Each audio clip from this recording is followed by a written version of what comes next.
All right, thank you, Dana, and good morning, everybody. My name is Jay Collins. I'm one of the many organizers of this event and also staff to the Hillsborough County Planning Commission. Before we begin with an introduction of some of the many speakers that we have this morning, we wanted to take a moment just to let you know about how you can communicate to us and to the speakers during this event. Dana touched on a lot of that, and I'll touch on it very briefly. As we go through our panel discussions this morning, we would like you to go ahead and provide us any questions or comments you have in the chat.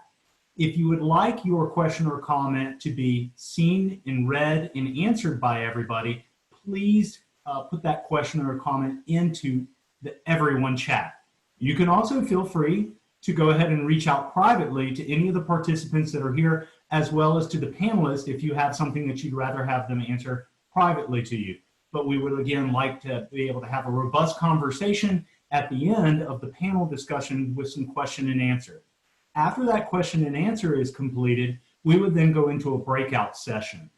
These breakout sessions will be about 10 minutes, and it's something that you might have done virtually. If not, I'm sure you've done it in a public meeting where you basically count off 1, 2, 3, 4, 1, 2, 3, 4, and you get into groups.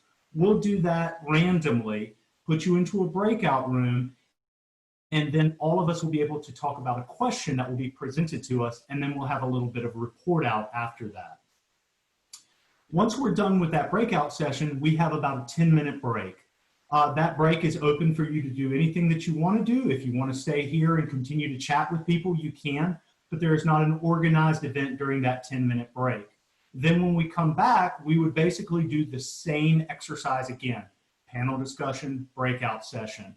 And then the final activity we'll have, which will be closer to noon, would be an open discussion for all of us. That open discussion, you can go ahead and raise your hand and speak, have a question if you have, and have it answered by all of us. Or you can go ahead again in the chat and go ahead and give us a question or a comment that could be read aloud to all of us, and then we can have that discussion.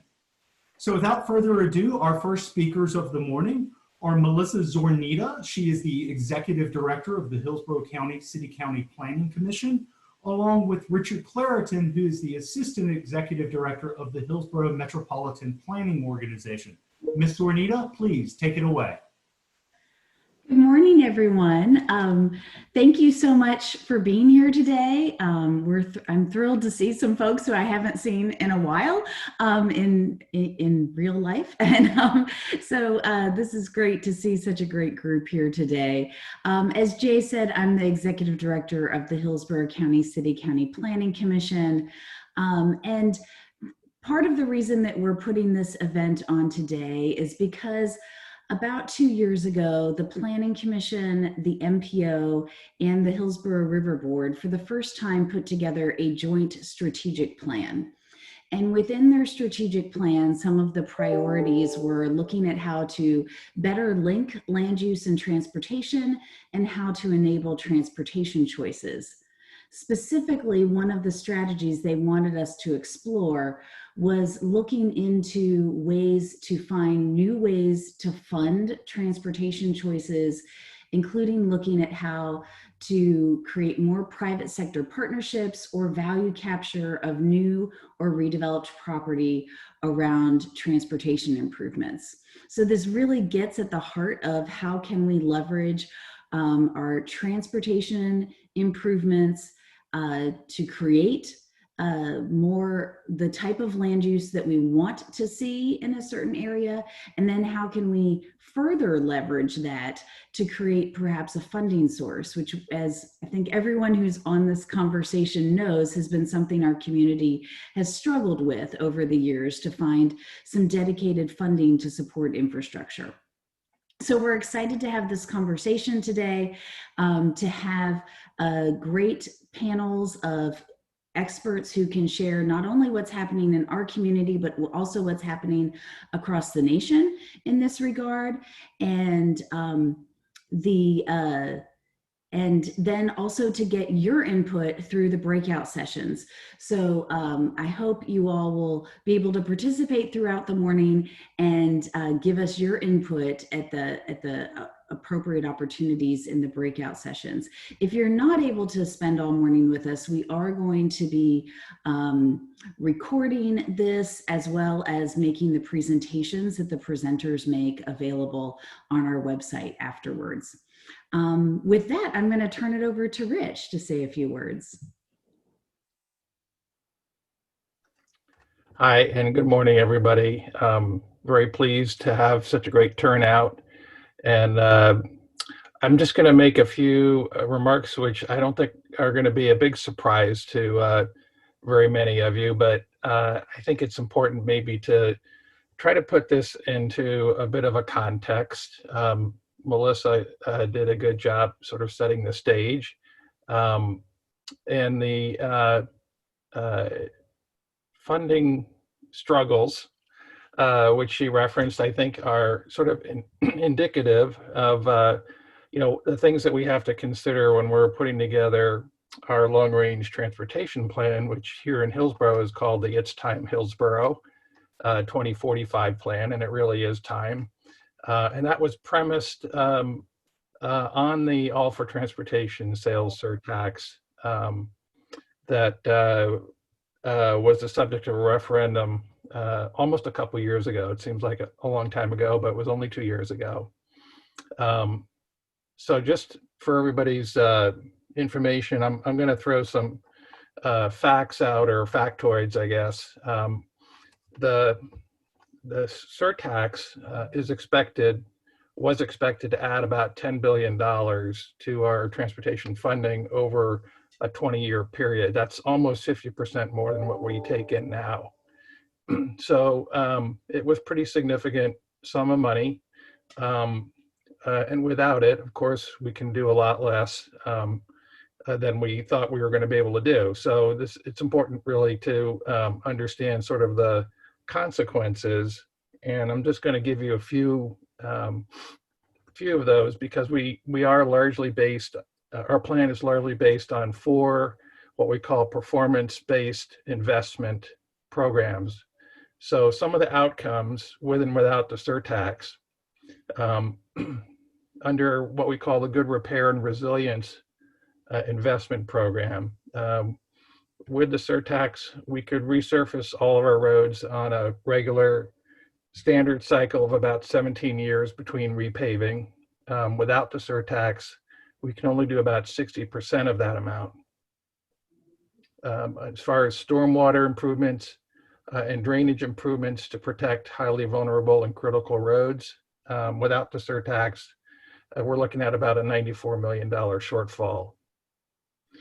In the Vision Zero category, which is what we call our safety or crash reduction program, with the surtax, we might be able to afford streetlights on major unlit roads to the extent of about 500 corridor miles. Without it, we wouldn't be able to do any of that. Same with sidewalks. We might be able to fill in about 1,400 miles of sidewalk gaps with the surtax, but none without it. Under smart cities, which is what we call our sort of in technology and congestion relief program, through better intersections, coordinated signalization, advanced traffic management systems, and the like. With the surtax, we could maybe afford 220 miles of coverage, network coverage. Without it, about half of that, about 130 miles. And then in the last category, which is what we call real choices when not driving, more frequent bus service. We might be able to afford 800 miles of more frequent bus service on more frequent bus service at 800 miles of transit corridors. Without it, about 300 miles. And then building bike paths, bicycle and pedestrian trails and side paths. With the surtax, we could do 150 miles of trails and side paths. Without the surtax, only about 50 miles. So you can see our funding does make a difference, and the limitations are significant. on how we can shape our transportation system in the future and how it will perform in the future. And so this is kind of why we're so interested in out-of-the-box thinking, looking at funding alternatives like value-added and value capture strategies. So again, thank you for participating, and look forward to the program.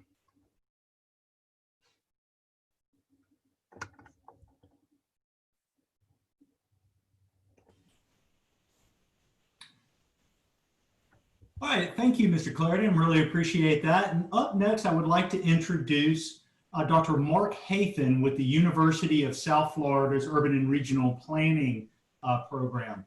Dr. Hathen, please take it away. All right, good morning, everybody. So glad to see so many of you here. As I put in the chat, so many familiar names and faces. So really glad to be with you this morning.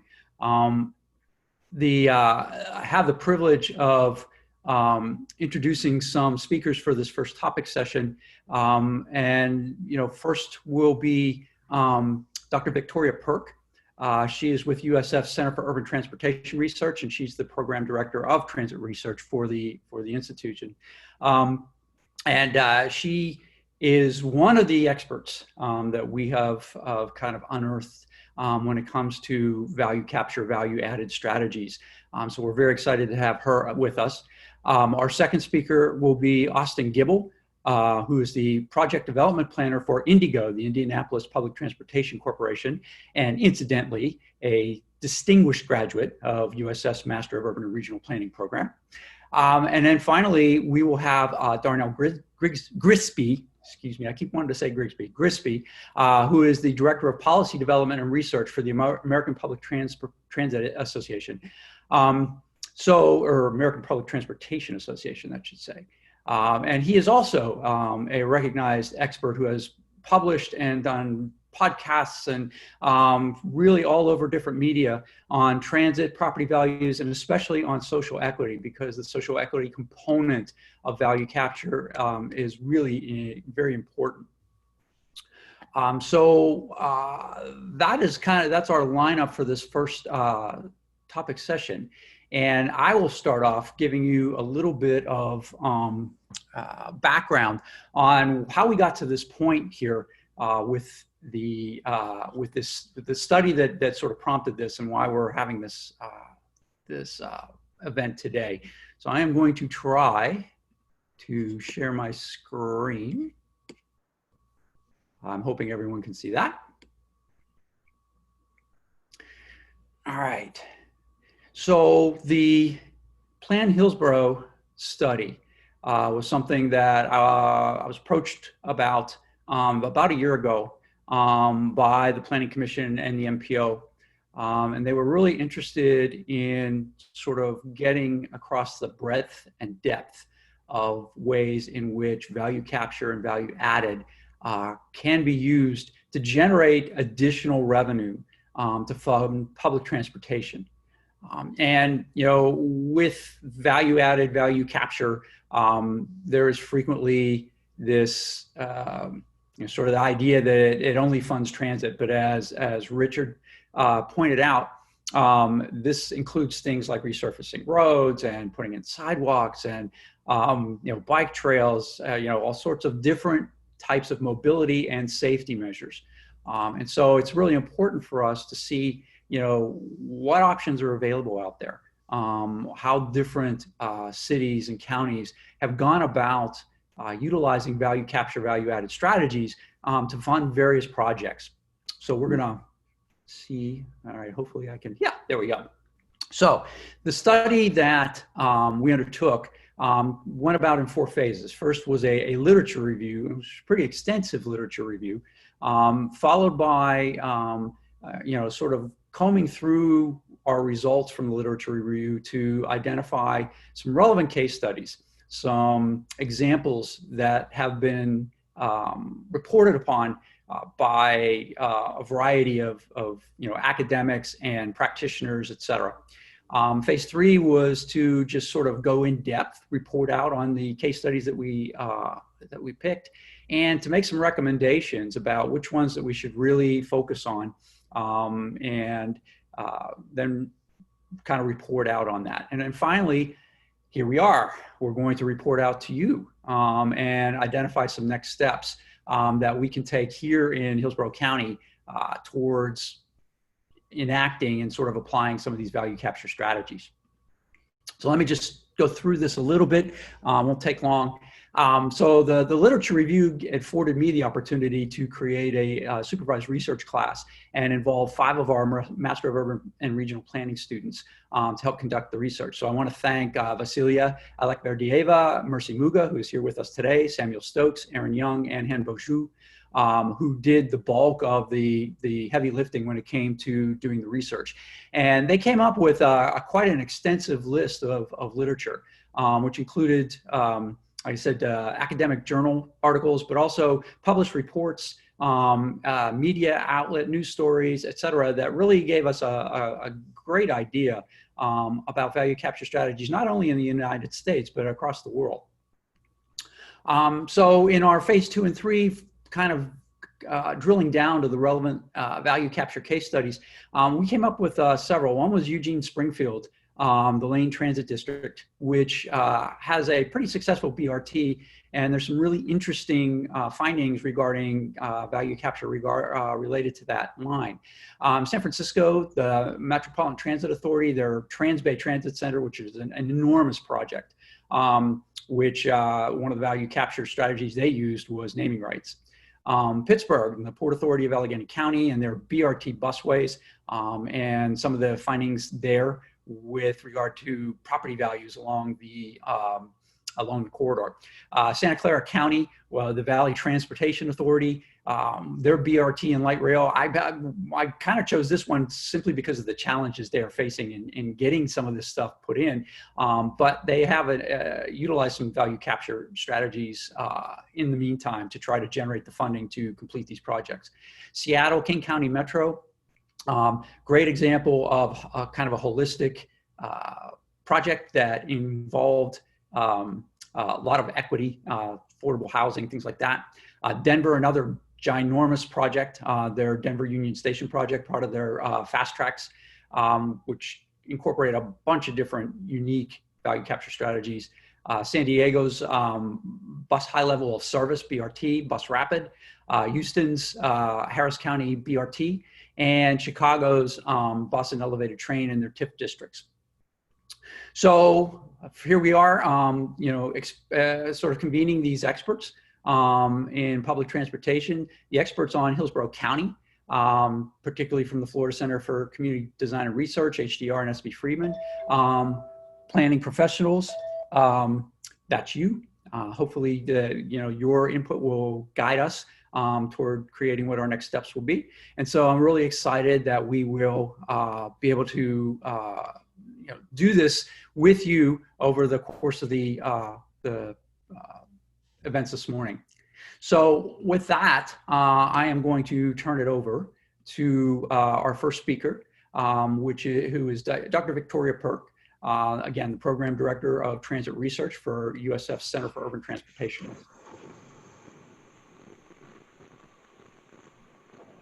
Good morning, everybody.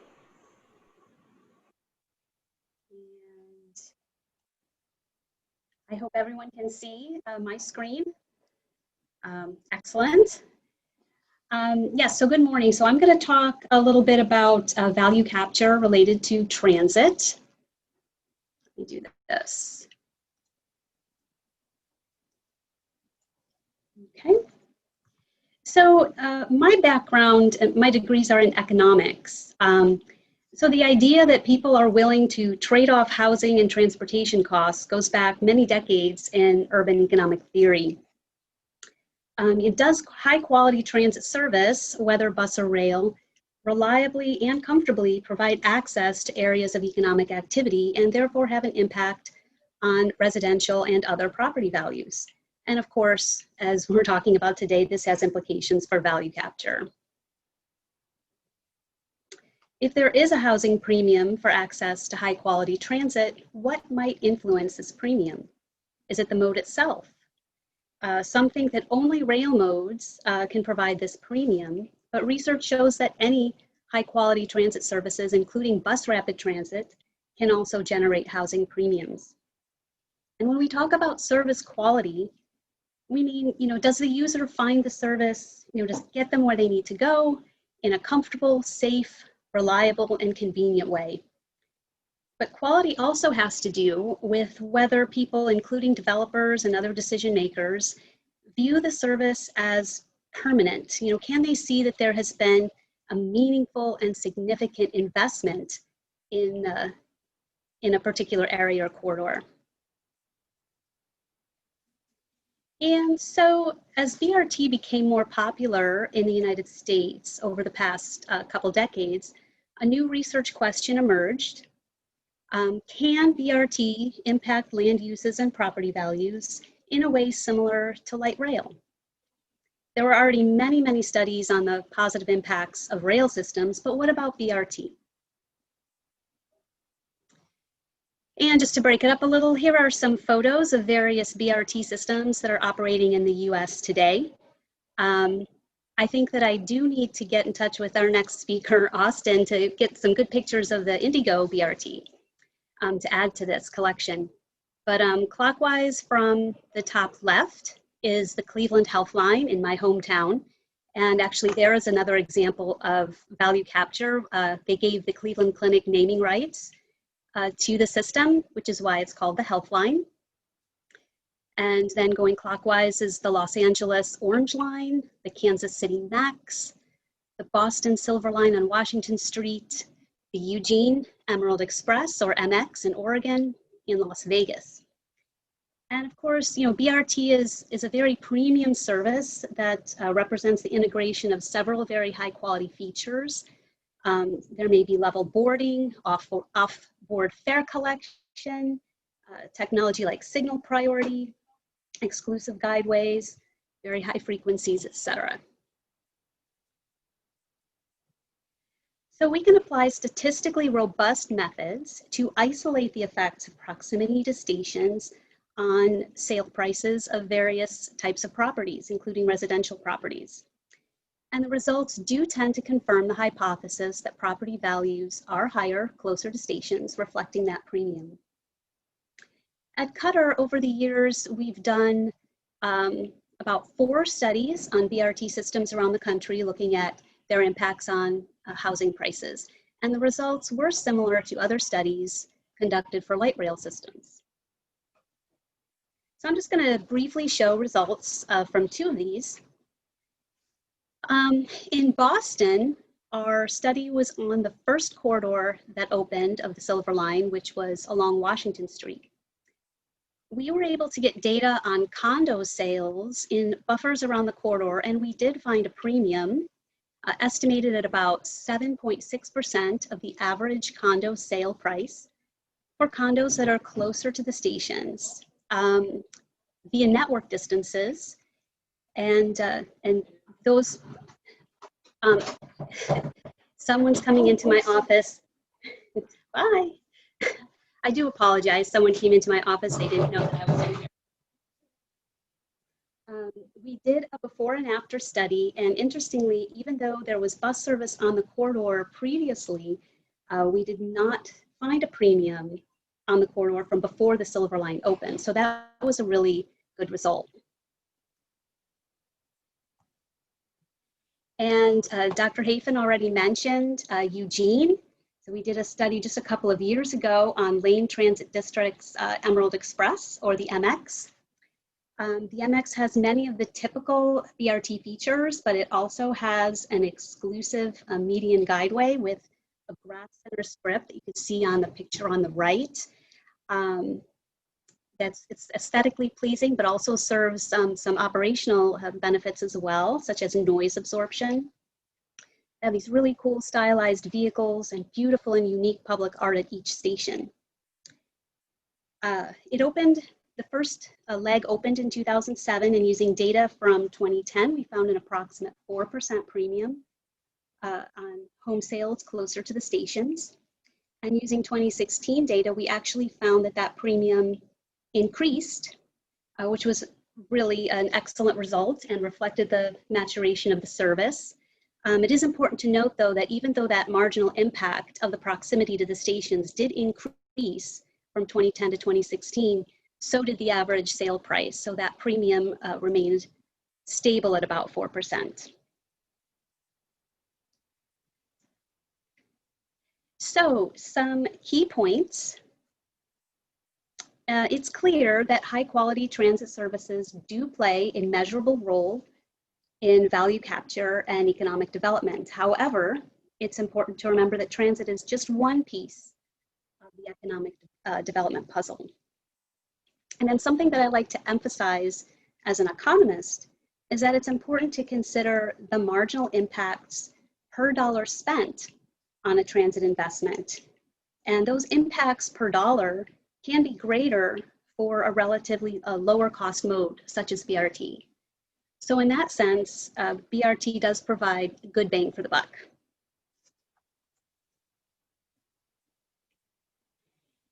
And it's important to remember that these premiums, whether for rail or BRT, are not, at least for residential properties, are not necessarily going to be very large. We're isolating just one effect, access to a particular amenity, transit. And of course, there are so many other factors that go into the sale price of a home. People consider the number of bedrooms and bathrooms, and has the kitchen been updated, and is it in a good school district, and all these other factors. So we don't expect the absolute impact to be large, but we do expect it to be positive and statistically significant. And finally, increasing property values are great, but it's important to consider any equity implications of increasing property values near transit. And I know that we'll be hearing more about that from Darnell later in this session. So I do apologize for the interruption. That was a lesson. Hardly anybody's here in the office. I should have locked my door. But that's all I have, and thank you very much. All right, great. Thank you, Victoria. Just wanted to make one comment. In one of the studies I read about the Eugene Springfield BRT, while there was an uptick in property values at the stations along the line, what the study found was that most of that occurred in the higher income, higher property value neighborhoods, and the lower income, lower property value neighborhoods didn't experience that much of a bump up. So that was kind of an interesting finding, but it was just one study, but still. All right, so next up is Austin Gibble, as I said, a distinguished graduate of the Master of Urban and Regional Planning program here at USF, and he is the project development planner for Indigo, which has just implemented its first BRT line and is in the planning stages for its next one. And so, as Victoria brought up, BRT is kind of a good bang for your buck type of transit. And offers some opportunities for value-added value capture. All right, so Austin, take it away.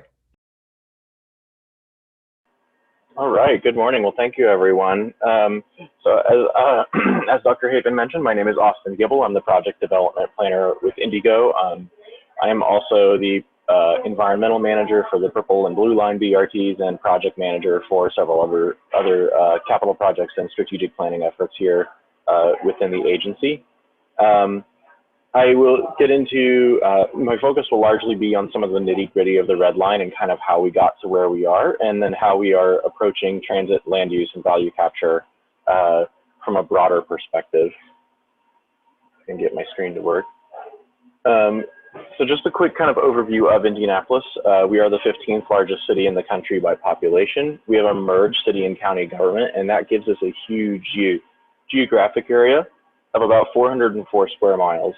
So with about 1 million people. So that's about 80% the geographic size of the city of Los Angeles, with 30% of the population compared to LA. We also have, this may have changed slightly, but the third highest housing plus transportation costs in the US, between our lack of regional transit, our high insurance costs and our low wages. And a little bit about Indigo is that we've historically been an underfunded agency. We've seen continuous service cuts up until recently, since the 1980s. We serve all of Marion County, save for one of the excluded cities of Lawrence, Indiana.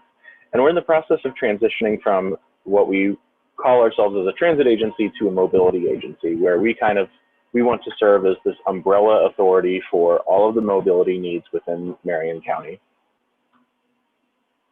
So we went from a shrinking agency to an expanding agency.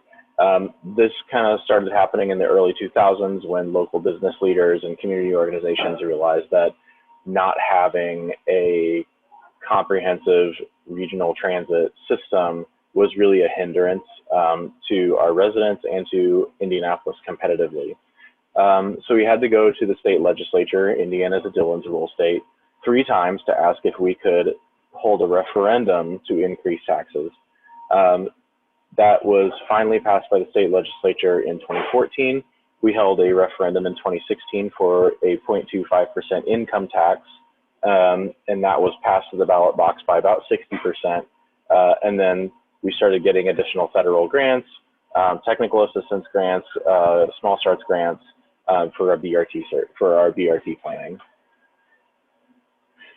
And this is what the system that is funded by this income tax will look like when it's fully built out. 3 bus rapid transit lines reaching major corners and hitting the major job and population density points of Indianapolis, as well as a gridded system of frequent buses running every 15 minutes or better, with the BRT lines running every 10 minutes or better. And this may change in light of COVID-19 and impacts to our budget. However, this is the adopted plan by the board of directors and what we will be gradually working towards through the years as we recover from the recession and the pandemic. So our red line BRT was our first bus rapid transit line, and a lot of questions that we get is why did it go first? Because the northern end of the line is particularly affluent, and that's more or less kind of what people see, even if that may not be necessarily true. It does serve some affluent neighborhoods, but it also crosses several different transects of socioeconomic and demographic neighborhoods. And the map you see here is really it's a map of what we call activity density, and that is a combination of population and job density in Indianapolis. Downtown Indianapolis is 1 square mile. We call it the mile square. And it hosts 4% of all jobs in the entire state of Indiana. So it's a very, very job dense area with a lot of people coming in and out every day. It has a permanent population of about 30,000, but a daytime population of almost 200,000. So when we were planning and designing the red line, we had 2 major challenges. One was it getting into the heart of that activity, that heart of the city. There's always going to be pressure to try and get transit more or less out of the way. And then the other was getting the line into the center of the street. Not having buses running at the curbside and instead having them run in the middle was a bit of a foreign concept to many and raised a lot of questions. So we not only optimized our route to integrate with the gridded bus system and have the red line serve as a spine so that people could make one transfer and get just about anywhere. We had to come up with creative segment configurations to meet the needs and the desires of the neighborhoods along the line while still retaining this reliable transit service. So we'd had extensive public outreach and engagement. We had some concerns and opposition about the center running come up, as well as opposition to parking removal, and then just the overall perception of nobody rides the bus, why are we even doing this? So we had continuous working relationships with area businesses and residents, traffic studies, we made design adjustments, added signalized crosswalks or hawk signals throughout the corridor. And we also had some mid-block crossings as well, because there was a very long distance in some locations between traffic signals and available crossing points. And every BRT line that we did is more than just transit. So, or not that we did, we've only done the red line, that we will be doing. So the red line included a new 2-way protected bike lane up Illinois Street for 18 blocks. We did subsurface reconstruction, full depth repavement, sidewalk replacements or additions, drainage upgrades, and new crosswalks. So this was kind of a large scale project partnering with our local Department of Public Works, who is also very traditionally underfunded, and how we have major infrastructure problems here. So this was an opportunity to really revamp this very active corridor. In our design, like I mentioned earlier, is really maximizing the potential of transit and ensuring that the design of the streets that the BRT runs on is as light rail-like as physically possible. So everything is prioritizing the vehicle, prioritizing the pedestrian, prioritizing the transit user. And some of these unique configurations that we had to come up with include a bidirectional segment. Eugene uses this for a very short stretch. We use it for 3 miles. So essentially, it's like having a one-way rail line, or a single track rail line, but with passing zones. So the passing areas are at the stations, and then we have that single lane where buses can run in either direction with a lane control system and a heads-up display inside our vehicles. This was done in response to a lot of pushback about parking along College Avenue. There are several merchants along the corridor who were very fearful about losing the on-street parking that was available to them. And so with this design, we were able to retain 90% of the parking that was already on the corridor. We have the standard configuration of a 2-way center running busway on the red line. This is through that very dense corridor there on Meridian Street between downtown and 38th Street. And eventually this will interline with the Purple Line BRT, providing bus rapid transit service between 38th and downtown every 5 minutes. And then this is another unique one.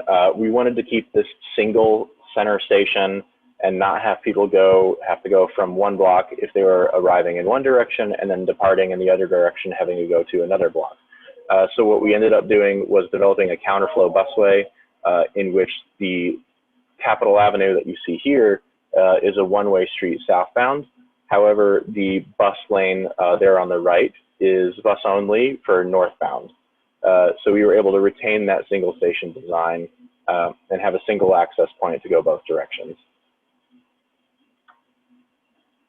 Like I mentioned earlier, we had a lot of outreach with the program, aggressive public meeting schedules either during design and throughout construction. We had dedicated neighborhood liaisons through the project that could be contacted at any time. We worked with local businesses, through transit talks events, and there were internal communications and interagency communications that pushed out everything that we were going to be doing 3 weeks ahead to everyone who signed up. So we did have some lessons learned in the design, in terms of station design and vehicle guidance. Originally, we didn't use a rub rail that prevents the vehicle from striking the station. We've had some problems with that. And there's no one-size-fits-all for community engagement. The red line has different cross-sections of demographics and socioeconomics neighborhoods along the route. And then our next line, the purple line, is dominantly minority populations, historically disadvantaged, people who are working 2 or more jobs and don't have a whole lot of time to come to physical public meetings. We have found that digital meetings are really helpful, but also just having outreach at community-based institutions and stuff during unconventional hours is very helpful as well. And we will be applying some of these lessons learned to our future VRT lines. But I want to get into some of what's the holistic part of this? How are we taking transit and then really maximizing its potential? So we have the local changes to the bus network coming, as well as a rolling basis of bus improvements and BRT. But we also recognize that mobility improvements for a 40-foot bus isn't appropriate everywhere. We have some routes that are running that get maybe 4 passengers per revenue hour. That's not sustainable for a 40-foot bus, and it's not. They're usually ones that aren't running in super accessible areas. So we'll be taking a look at how can we apply on-demand transit, how can we apply other modes of service, and integrate them into our broader suite of services that we call the Mobility Concierge. Indigo recently received an AIM grant, Accelerating Innovative Mobility. That was something I was the project manager for, and I will be continuing to guide as it transitions into implementation of really taking all of these services, transportation network companies, our paratransit services, bike share, public transit, and really bringing them all together in one place to maximize the accessibility of Marion County in a cost-effective and efficient manner. And when we're digging into the land use, this is kind of where we get into the value capture thing. So in the 1960s, basically we abandoned our original zoning code, we redid everything, and it was for parking. We wanted to be as suburban as we could to compete with the suburbs. We thought, well, maybe if we were more like the suburbs, we can help prevent this flight from the city from happening. So lots and lots of parking. Almost 30% of our downtown is still dedicated to parking, and that's declined pretty dramatically in the past 10, 20 years. A lot of low density single family zoning, separation of uses, and really just this wholesale abandonment of mixed use urban village principles. And many of the neighborhood villages that the old city previously had were bulldozed throughout the years. So Indigo received a $500,000 grant from the Federal Transit Administration for planning and zoning. And what we did is we hired Tool Design Group, Urban 3, and Gould Evans. With Urban 3, we got Joe Menikazi. Some of you may be familiar with him, and taking a look at really how to leverage the value per acre of your city. And what you see here is a map of Indianapolis with the taxable value per acre overlaid with a map of the bus rapid transit lines. So you can really see how the red line follows that value throughout the corridor, as well as the blue and purple lines hitting some nodes of value as well. But we also only have about 7 square miles of developable transit-oriented development, or land that can become TOD. So basically, like, our taxable land, or in places that could really build upon these strong net assessed value locations, is extraordinarily limited. And we really want to make sure that they don't go to waste. So we went through and evaluated where our strengths and weaknesses were that laid in our policy. We did have something called Indy Rezone back in 2015. It did not change the zoning map, but it did change the zoning code.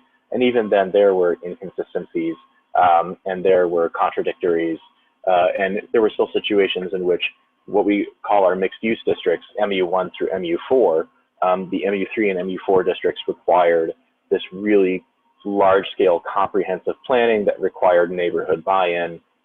It was not possible for a developer to come in and say, hey, like, we want to buy this big lot and we want to zone it MU3 or MU4. That was just not allowed. So we really set up these impossible roadblocks for us to achieve that maximum value.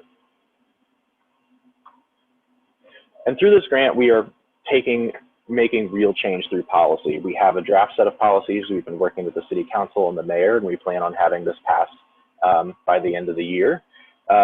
So we now have a new code written up that really emphasizes compact, connected, and diverse in its land uses. They established new development and design standards that we previously didn't have to really leverage good urban design and good density. We rewrote the code in some of those MU3 and MU4 districts to make it easier to establish, as well as not require like some of those large-scale comprehensive planning efforts that they can do a small lot, or not small lot, but smaller scale rezoning. We established street design and public design standards. That's something that we've never really had before. But really, it's about building more of the places we love and places that we value. And we also reduced parking requirements. And we even are proposing prohibiting some uses within a certain vicinity of BRT stations, like gas stations, for example. And a lot of this when we talk about this, this has been a discussion quite heavily, is how do we retain affordability? How do we ensure that this doesn't just result in displacement? And also, how do we capture that value?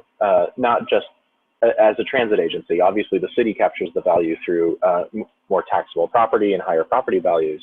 So what we have done as an agency is we have worked with the Indianapolis Neighborhood Housing Partnership to establish what we call an Equitable Transit-Oriented Development, or ETOD fund.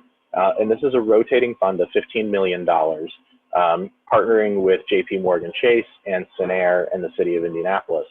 And the goal is to preserve or cause the development of 1,000 affordable housing units within 1/2 mile of BRT stations. There are already 2 sites in development, and I believe that there's a third that is being considered. They are in various stages of design. I don't think any of them have actually had shovels in the ground yet. But also, we are also looking at joint development. We got another grant from FTA to pursue our first joint development program with the Blue Line, and that is would actually give the agency the ability to start collecting funds from the land rent that comes from that joint development effort, and that can be applied to operating transit service. So that will be our first kind of foray into the agency doing value capture along our BRT corridors. And based on its success, we will be looking into continuing to do that and buying up properties and retaining them for affordable housing, and using that ability to build something that is not only mutually beneficial for the agency and the city, but is also something that can retain affordability and help build those neighborhood nodes that we lost so long ago.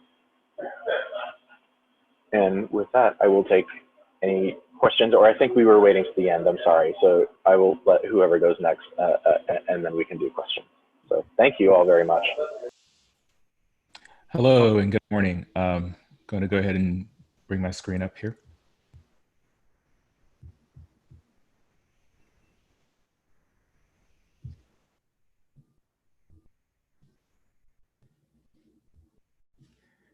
All right, so I'm going to move relatively quickly. I'm going to cover a couple things: transit value, property values, and social equity. One thing I'm going to add is also the impact to hotel room rates, because actually we found that transit can actually drive up the value of those hotel rooms. I also will look at the value of transit during, real estate during downturns in the economy, as well as what happens during recovery. So this particular report we did in association with the U.S. Travel Association looked at the impact to hotel room rates and occupancy. This is particularly important for regions that might have a lot of convention business, for example, or tourists. We found that you actually will get a great deal of value out of having transit connected from those hotel rooms to the airport. So that's in the plan, is going to drive that value, and that value could be retained. From 2006 through 2013, we found that on average, daily room rates were on average 10.9% higher. Revenue per room rate was also, 10.9% higher. But during the Great Recession, those room rates were actually 13.5% higher, and the revenue per available room was actually 14.9% higher. So value can also be captured from the hotel sector as well. We also looked at the value of real estate near transit during the last downturn to figure out if regions that have robust transit networks, do those areas near the station actually perform better during a recession. And we found that they do in fact perform better. They may in fact see their value decline, but not as much as the region as a whole.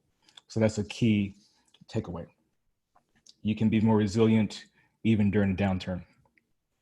There are roughly 41% better performance overall for areas within what we call the transit shed, which is about a half a mile circumference around a station, compared to the region as a whole. So those particular station areas will see better value and can actually be captured even during a recession. And of course, the last recession was a real estate recession. So this report in particular could be of value because of that. We have a different type of recession now, but the real estate recession was particularly difficult for the sector. Then we looked at what happens during a recovery. And we found that transit actually can lead and promote recovery in your local real estate market.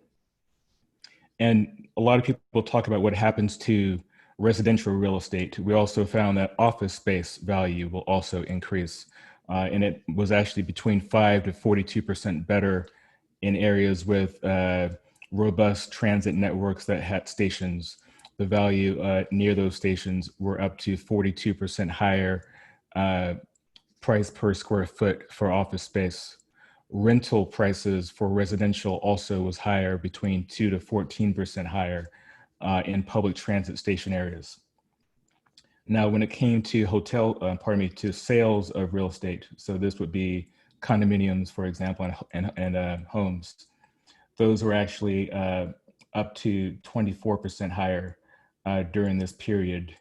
And it's notable that during the recovery, we noted that 40,000 units were added around the country in station areas. So once again, that half a mile circumference around a station, 40,000 units were added, but we still saw a great appreciation in the value of those properties. So just to sort of recap here, you can get value from your hotels because they will see greater revenue. Is more resilient during downturns, including during downturns that are driven by a real estate recession. And it can actually lead and promote the local real estate market recovery, even when you add a lot of units near the station. So definitely value added there, right? However, it can lead to displacement. Now, displacement of lower income people means that you probably will have a reduction in ridership and less efficient transit service, because those individuals probably were on your main trunk lines, which might be your highest performing routes in a system. So if you have greater development in those areas driven by this extra value, you might actually find that you've driven out some of your core riders, and they might be moving to areas that you don't have as good of a service platform, which means your overall efficiency is going to go down, and it could in fact impact your fare box recovery ratio, which is important in a lot of regions. So in order to actually get some of this value, you need to start to think about what happens to the market before you make the investment, because oftentimes once you've made the announcement, it's too late, because the market's going to respond to the fact that you made an announcement that this additional transit service is going to be coming to a community. So it's particularly important to start to look at interventions before you actually make that announcement, to make sure that those communities can remain whole during the run up in prices. So it's notable, and I should say, lower income communities will get value out of the improvements to those communities. So for example, I rarely will talk to someone who does not want to have a Starbucks in their neighborhood, right? So if you are in a neighborhood that was a food desert, did not have access to the basics, and now you have a grocery store and a Starbucks and a variety of other things, that's good. But what happens when the community has not made the proper investments before the run up in prices and the additional attractiveness of that community? If you have not made the proper improvements before that, those people will not be there to enjoy the improvements to that community. So it's particularly important to once again think about making these improvements before the investment happens. So a number of cities that we looked at had pretty good interventions. They still had a run up in prices, and they still experienced significant gentrification and displacement. But I'm going to go through some of the routes you might want to consider when you want to have an intervention in the marketplace to ensure that you do not have displacement. Unfortunately, a lot of these interventions have now become politicized, even though some of them are market-based.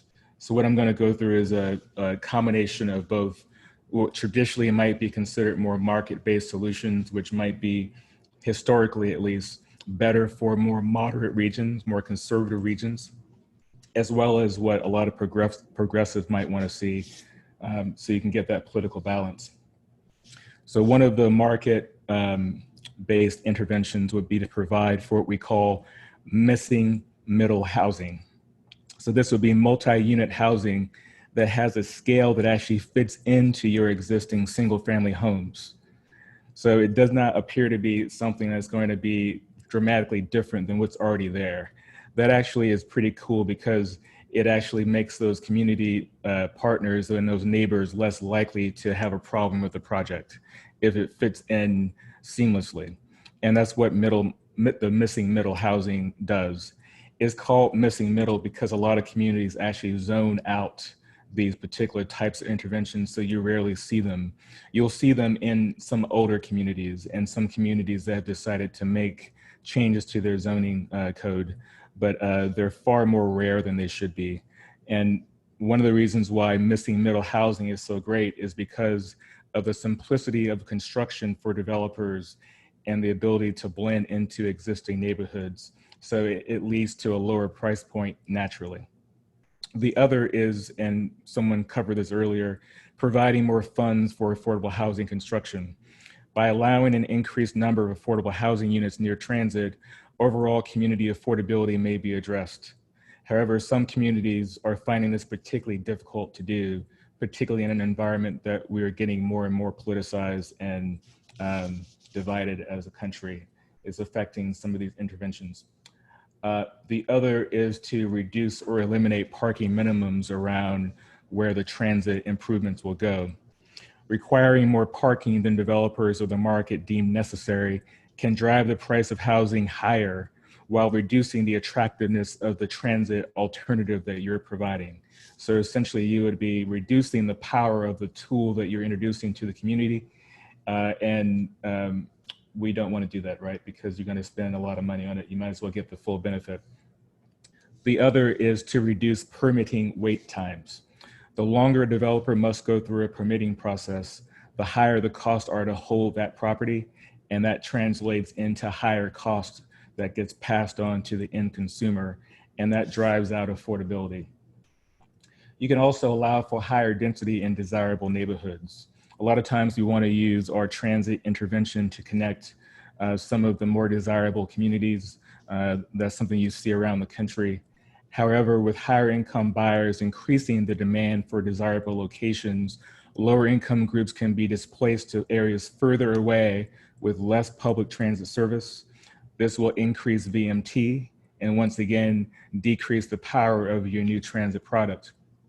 By allowing for more density in desirable areas, through rezoning or upzoning, housing supply can be increased. Now, of course, this has been politicized, unfortunately, but traditionally this is considered to be a basic, moderate, market-based intervention that can lead to additional affordability. Another thing that we're finding around the country is allowing for accessory dwelling units. Essentially, this is the ability of someone to build a unit in their backyard, for example. That's another way to provide for additional housing in a community, and that can add up over time. Some of the more radical solutions that we've seen, and once again, this has become politicized, unfortunately, is providing for a reduction or elimination of single-family zoning, particularly in areas that will see additional transit investments. But this is a red-hot political issue. The other is a lot of times when a transit agency is doing a project, they will have what we call surplus properties, and this would naturally occur. And this is where a lot of agencies will decide to do their joint development projects. FTA has some allowances for that and have provided additional guidance over the years to facilitate that process to make it a little bit easier for agencies and communities to do this as an intervention in the marketplace. So just to sum up, fixed guideway transit can drive additional hotel occupancy revenue. We saw this in the study that I just highlighted. I will include links in the chat box. Given the fact that you're in a region that is known to have a lot of visitors, looking at the value that transit will provide to hotels is another way to actually raise revenue. Providing resilience during recessions while leading recoveries is something else that we found with high quality public transportation interventions like rail and BRT projects. They perform much better than the region as a whole within that half-mile circumference around the station. So this could help you lead the community out of a recession locally if you make the proper investments. And also, as I said, interventions are necessary to reduce the deleterious impacts to social equity. And these need to be thought about on the front end, not once the project is already done, because the market has already started to speak and the value of your interventions will be reduced as a result. I will stop there. Thank you.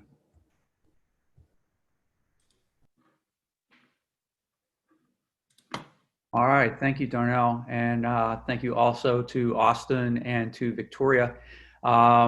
So give a round of virtual applause to everyone, if you would. And do we have time for Q&A, or are we going to need to go into the breakout sessions?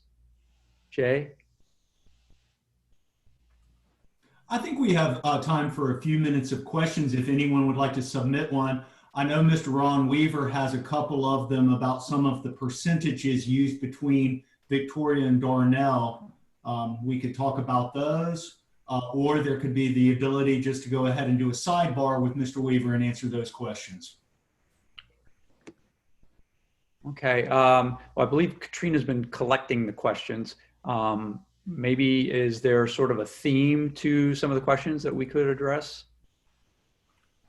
Good morning, Dr. Haven. I have some questions that I can just go ahead and read out for specific speakers. And I apologize, I'm having fire alarm tests in my condo right now, so it's a little loud. There was a specific question that was answered in the chat for Ronald Weaver about the definition of closer. So that was already answered, but there's a question specific to Austin Gibble, how Indigo performance measures changed over time with a reasonable time period in terms of equity and demographics. Wondering how much equity is reflected in Indigo service coverage. Yeah, that's a great question. And when we redesigned our system, which has not been implemented yet, the design is still kind of on paper. It was an 80-20 split of frequency versus coverage, but making sure that we still provide those critical connections between the populations that need them, those that are historically disadvantaged, to the job centers was of critical importance. I don't know off the top of my head like the specific baseline numbers that we used, but I can absolutely put you in contact with someone who can talk to you about that.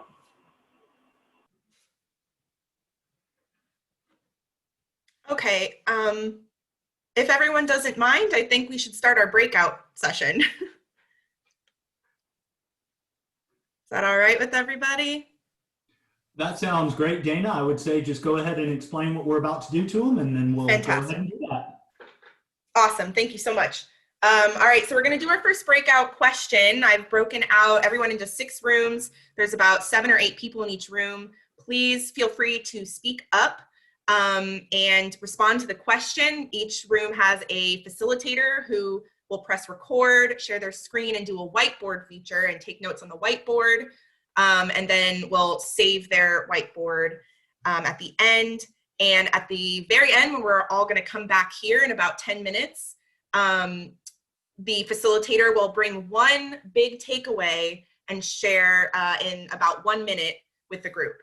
So, all right, we're going to go into our breakout rooms right now. And I'll also broadcast at about 1 minute for to say that we're about to end in 1 minute. So, all right, see you guys in the breakout rooms.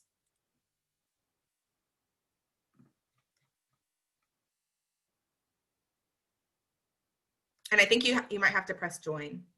Yes.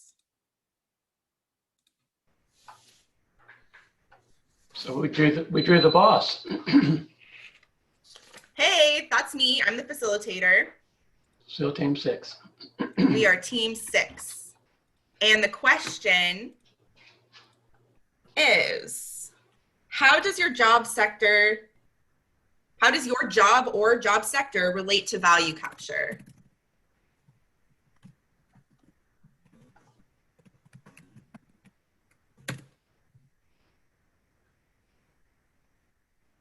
Can everyone see that? Mm-hmm.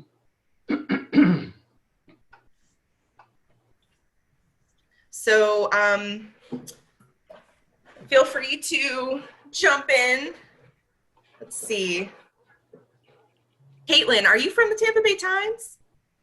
No, we have a very similar name, and I get that a lot, actually. But I am with SB Friedman Development Advisors. So we are a part of the consultant team working on the HART pilot TOD project. So you'll actually hear from my colleague, Jeff, later this morning. Okay, cool.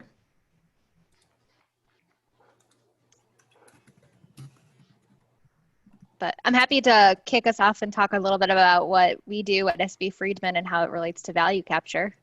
Yes, please. So we are an economic development and real estate advisory firm. So a lot of the work that we actually do is directly related to value capture. We help municipalities and public agencies with various development strategies. So we are actively involved in thinking about economic development tools and value capture tools in particular. So we have done joint development work and strategy work with THEA in the Tampa region. And we are working on CRA policy development with Pinellas County and looking at how they use their penny funds as well. And we're working on the HART project, so thinking about the various tools and strategies and policies that could be implemented to help support BRT implementation in the future. And part of our role on that project is looking at the market conditions and how the baseline conditions can help catalyze development associated with BRT investment. What was the name of your firm again? We are SB Friedman Development Advisors. Did I spell it right? Yes.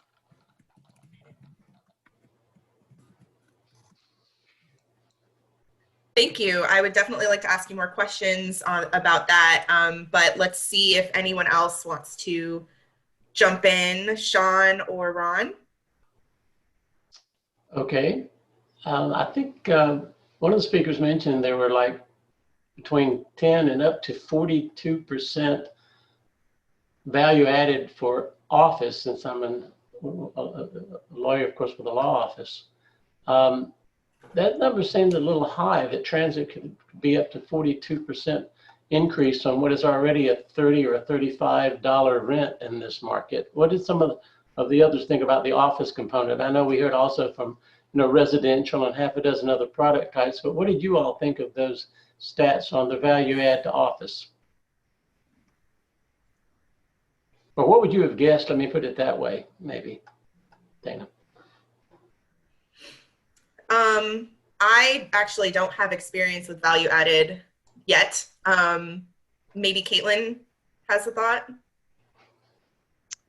Yeah, so the 42% that they mentioned, I believe they were referencing a rent premium, and that was specific to a specific case study. Understanding what that 42% and what it applies to other markets, it's very market specific. So I'm not able to speak to that statistic because I haven't seen the study that they were referencing. Thank you. Sean, what did you think on office premium? Yeah, actually, I'm not experienced enough in that area to really comment on it, so I couldn't really say. That's fair. Yeah, that would be my situation as well. Dealing more with IT and stuff, and just as Dana says, getting my feet wet in the whole value added thing, which seems very interesting. But yeah, very little experience at this point in time.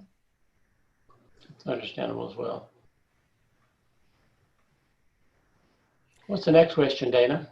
That's the only question, but we only have a few more minutes to talk about it, so well, that's fine. Dana, if just speaking generally in regard to that question, and Lionel and I both work for Plan Hillsborough, as you are as well.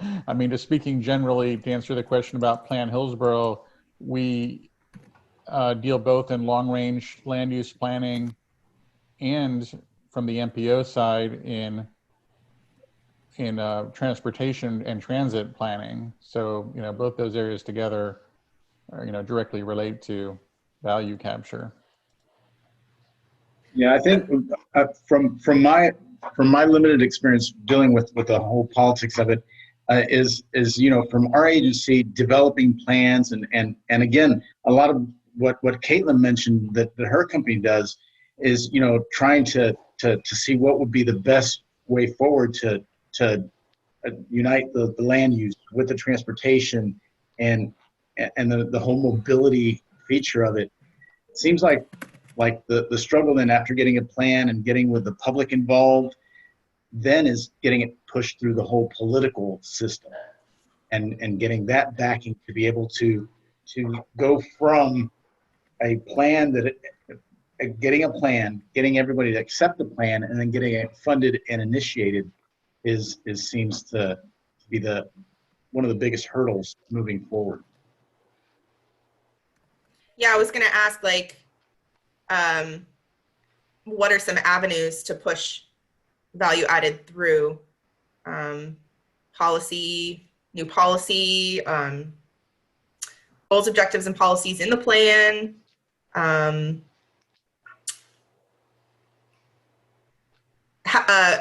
I'm curious, Caitlin, how other places have gotten this moving.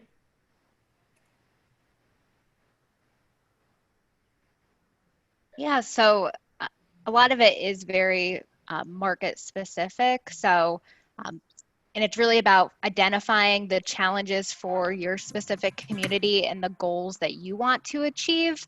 So our approach with the Hearts project is that we are looking at the existing market conditions, and we're going to be identifying the tools that can help support the goals that are desired here. So looking at affordability and what are the preservation strategies or funding sources to help construct new affordable housing, and then making sure that the policies and programs and tools, regulatory mechanisms are all tailored to be context sensitive so that they're appropriate for the different neighborhoods that they're going to be applied to, and also help meet the overarching goals of the community. That way there is buy-in from the various stakeholders or significant public engagement to ensure that we really are trying to be context specific.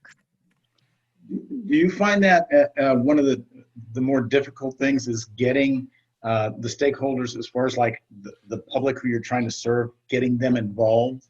Are you finding that difficult, or are they pretty readily accessible and give a lot of input? Yeah, with this process, we recently just kicked off the public engagement side of things, and HDR is really leading that component of the project for the pilot TOD project. So I'm sure you'll hear from Steve Shoecraft about that a little bit later this morning. And with COVID, it is difficult to get a hold of people, right? Everything is virtual at this time. So it's trying to find different avenues to reach people. So part of our strategy is reaching out to the various community and neighborhood organizations and the folks who are active, and then allowing them to reach into their networks to help inform the community and get them involved. All right, y'all, I have to end the breakout rooms now, but that was a good discussion. I've saved our whiteboard, and I'm going to bring some of this back to the group. So thank you so much for participating. Thanks. Nice meeting you all. You too. All right. As we come back into this space together, I'd like to thank everybody for participating in the breakout group. Hopefully some things were learned and shared.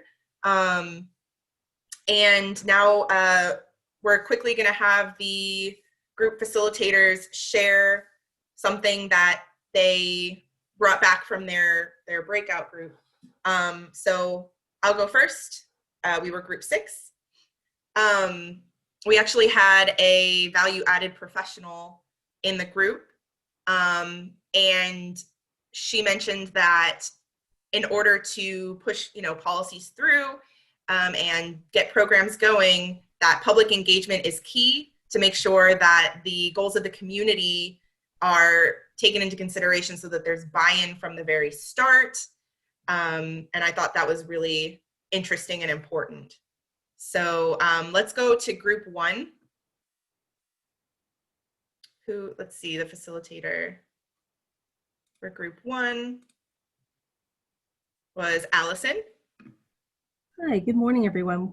We also have a value-added professional, Mr. Gibble, in our group, and the CRA manager for the city of Tampa, Mr. Johnson. And I thought one of the most interesting things he shared was that the development along Nebraska Avenue, when the BRT lines went in, that had a great impact on property values, and they're seeing continued increase in that. So we really need to consider the interaction of that. And that's a great example right here in Tampa of the impact of value capture.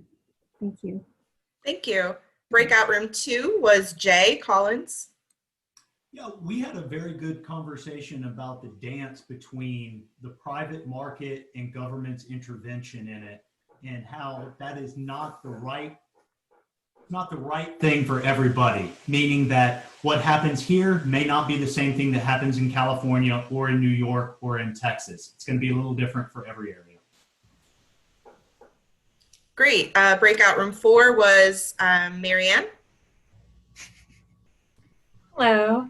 So we had a nice mix of people as well. We had Victoria, we had Nicole and Melissa Zarnita and Mark Hudson. And so, so one of the big themes that came out of our focus group was data collection, really understanding where we are now with factual data that will inform efforts going forward, and also collaborating across agencies and really focusing on our role as educators and facilitators, and kind of bringing everyone together, understanding where we are, what the picture is today, to really move these ideas forward. So so our group was kind of a little sampling of the larger group at hand, because we had a nice kind of variety of folks, and so that was the big takeaway: data collection, dissemination, collaboration,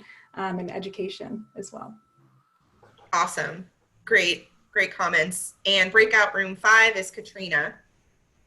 Morning, everyone. Again, I apologize. I do have some alarms going off in the background, so hopefully I can get through this quickly. We had a great group with from a variety of different perspectives, but one of the perspectives that I wanted to bring up was from Raymond Charmonti, and he is a part-time realtor and consultant, and he said that one of the things that he thinks is really important is letting everyday folks from real estate agents, other professionals, know the importance that transit can add value to property, and how that works in relation to our projects and the initiatives that we're trying to push forward.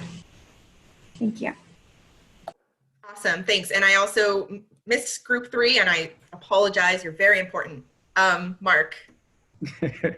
Yeah, so we had a good mix of both public and private sector people, and one of the themes that came out was that was mentioned before about the public engagement and public education component of this, to get buy-in. But one of the really important things was involving the public in scenario planning.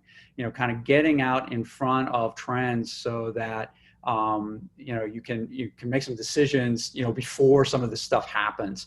And I think Darnell brought that up in a way, and like before a public announcement, about a new transit line, get out in front and do some of the things necessary to prevent, the gentrification and displacement before it happens. Great. Thank you, everybody, for sharing your takeaways. And hopefully we saved the whiteboards, so we have all the notes from everyone. Thank you for participating. So now we're going to take a break. We want to stay on schedule to come back together at 10:25. So we're going to take about a 6-minute break to get some water, some snacks, whatever you need to do. And we will come back here at 10:25.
Yeah, so for anybody who didn't save the whiteboard because of how quickly everything went, and I guess the timer was a little off, if you could just take notes from your memory and email them to me, that would be really helpful. Thank you.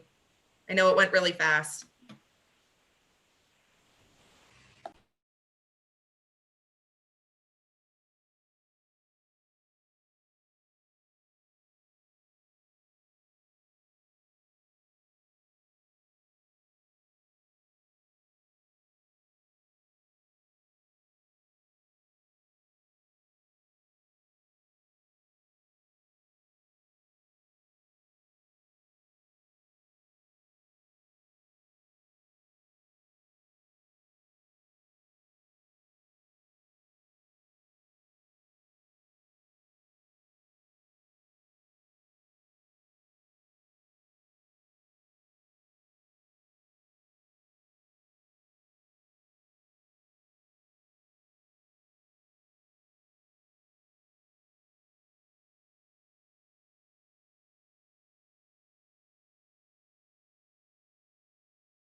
Hey, Dana.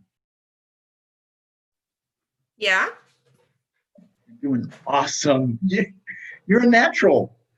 You should like work on as a TV host for some show or something. Like late night with Dana. I do feel like an MC. Yeah, no, you're doing fantastic. And you know what? You made that whole first half hour go really quickly and stuff. So that was really good because that would have been a lot of dead space. So Yeah. Good job. And the word cloud was fun. I saved it. Yeah. Did you? Okay, we were able to save the last one snapshot. Too bad there's no way to write just the hosts here. Okay, so like the co-hosts that started recording during the meetings, during the breakout sessions, they're still recording. So Marianne, Jay, Allison, you guys are still recording right now. I stopped recording. This is Katrina. I just clicked stop. Katrina was the only one who actually stopped recording. When you leave the I mean, Dana's supposed to continue recording because she's recording the main meeting. But Jay, you need to stop recording. I completely forgot to record mine. That's okay. So we have 1 minute before we're coming back to the main group. Okay. But I can't stop recording when I'm out of the. Oh, yeah, you can. There it is. Never Go to mind. the Stop bottom. You recording. can. Okay. Yep. All right. It's 10:25, everybody. All right. And we're going to have Jay introduce Nicole. Yep. We didn't get a All right. file Well, from welcome Nicole, back, right? everybody. Hopefully you enjoyed the first half of this, and we hope the second half will be as entertaining and enlightening. I'd like to introduce the moderator for our next panel discussion, Ms. Nicole McClary.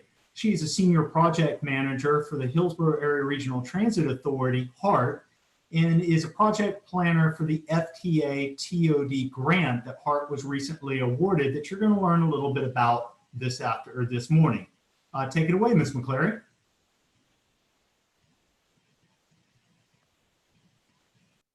Hey, good morning, everyone. Can you hear me? So today, just going to tell you a little bit about what's been going on over here at HART, and then I will introduce our speakers today, and we will go ahead and get started. So we know that Hillsborough County has been growing. Prior to COVID, the transit ridership in Hillsborough County was growing. So last year we had a 4% increase, and that was over 11 million riders. Our streetcar ridership also increased, and it was at 180%, so over 850,000 riders for last year. While as we return to the new normal, we know that we might not see the numbers in ridership that we saw previously. We know that it will come back. So we have a lot of large capital investment projects planned. So we have the Bus Rapid Transit project, and that will serve from downtown to USF along Florida Avenue, and also the streetcar extension. So that will extend up to Palm Avenue within the same corridor. We know that transit-oriented development is a strategy for value capture. So HART and our partners, we're currently doing a TOD pilot project that we're very excited about.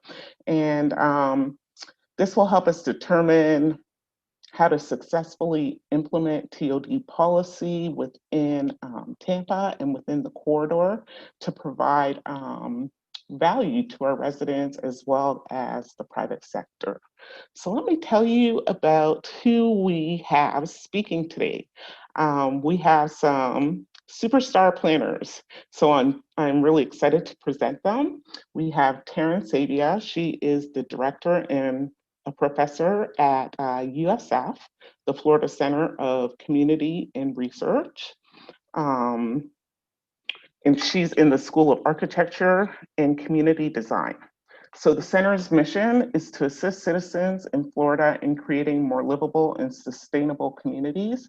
Taryn has advised over 30 mayors on sustainable development and has worked with elected bodies, both nationally and internationally. She has extensive experience building partnerships between community members, organizations, government leaders, and she serves on several national advisory committees.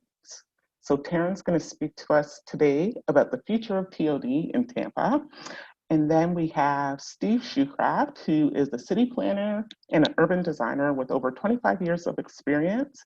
He has managed a range of community planning projects and urban design, as well as TOD projects. So he's led several planning charrettes and workshops, and he's designed and managed large-scale community visioning and goal-setting initiatives. So he is the primary author of several new urbanist and transit-based plans and codes. And he manages the Tampa Streetcar Extension Modernization Study, as well as the HART TOD project. We also have Jeff Dickinson, and Jeff is a real estate and economic development advisor with expertise in market analysis and development strategy, as well as public-private development finance, financial gap analysis, and special district establishment. So Jeff provides some market-based development strategies to the public, private, and institutional clients. And this includes customized market analysis. He is also on the TOD team, and he is leading the market analysis for the TOD.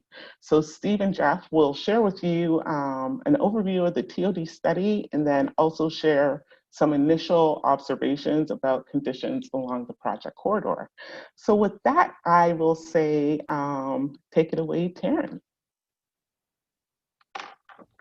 Well, thank you so much. And I'm really looking forward to being here today and to sharing this presentation with everyone. So we'll go ahead and kick it off. All right, so just about 2 years ago, we did an initial study that was the partnership,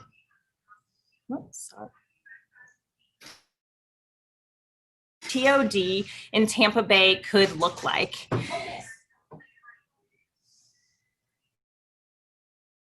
Center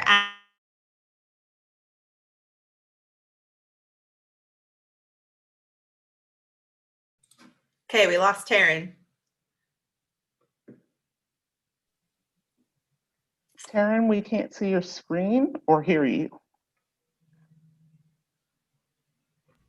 I think she lost her connection. She was cutting in and out anyway.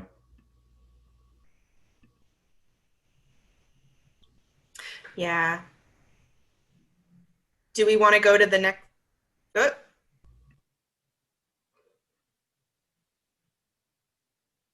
Taryn, we can't hear you, love.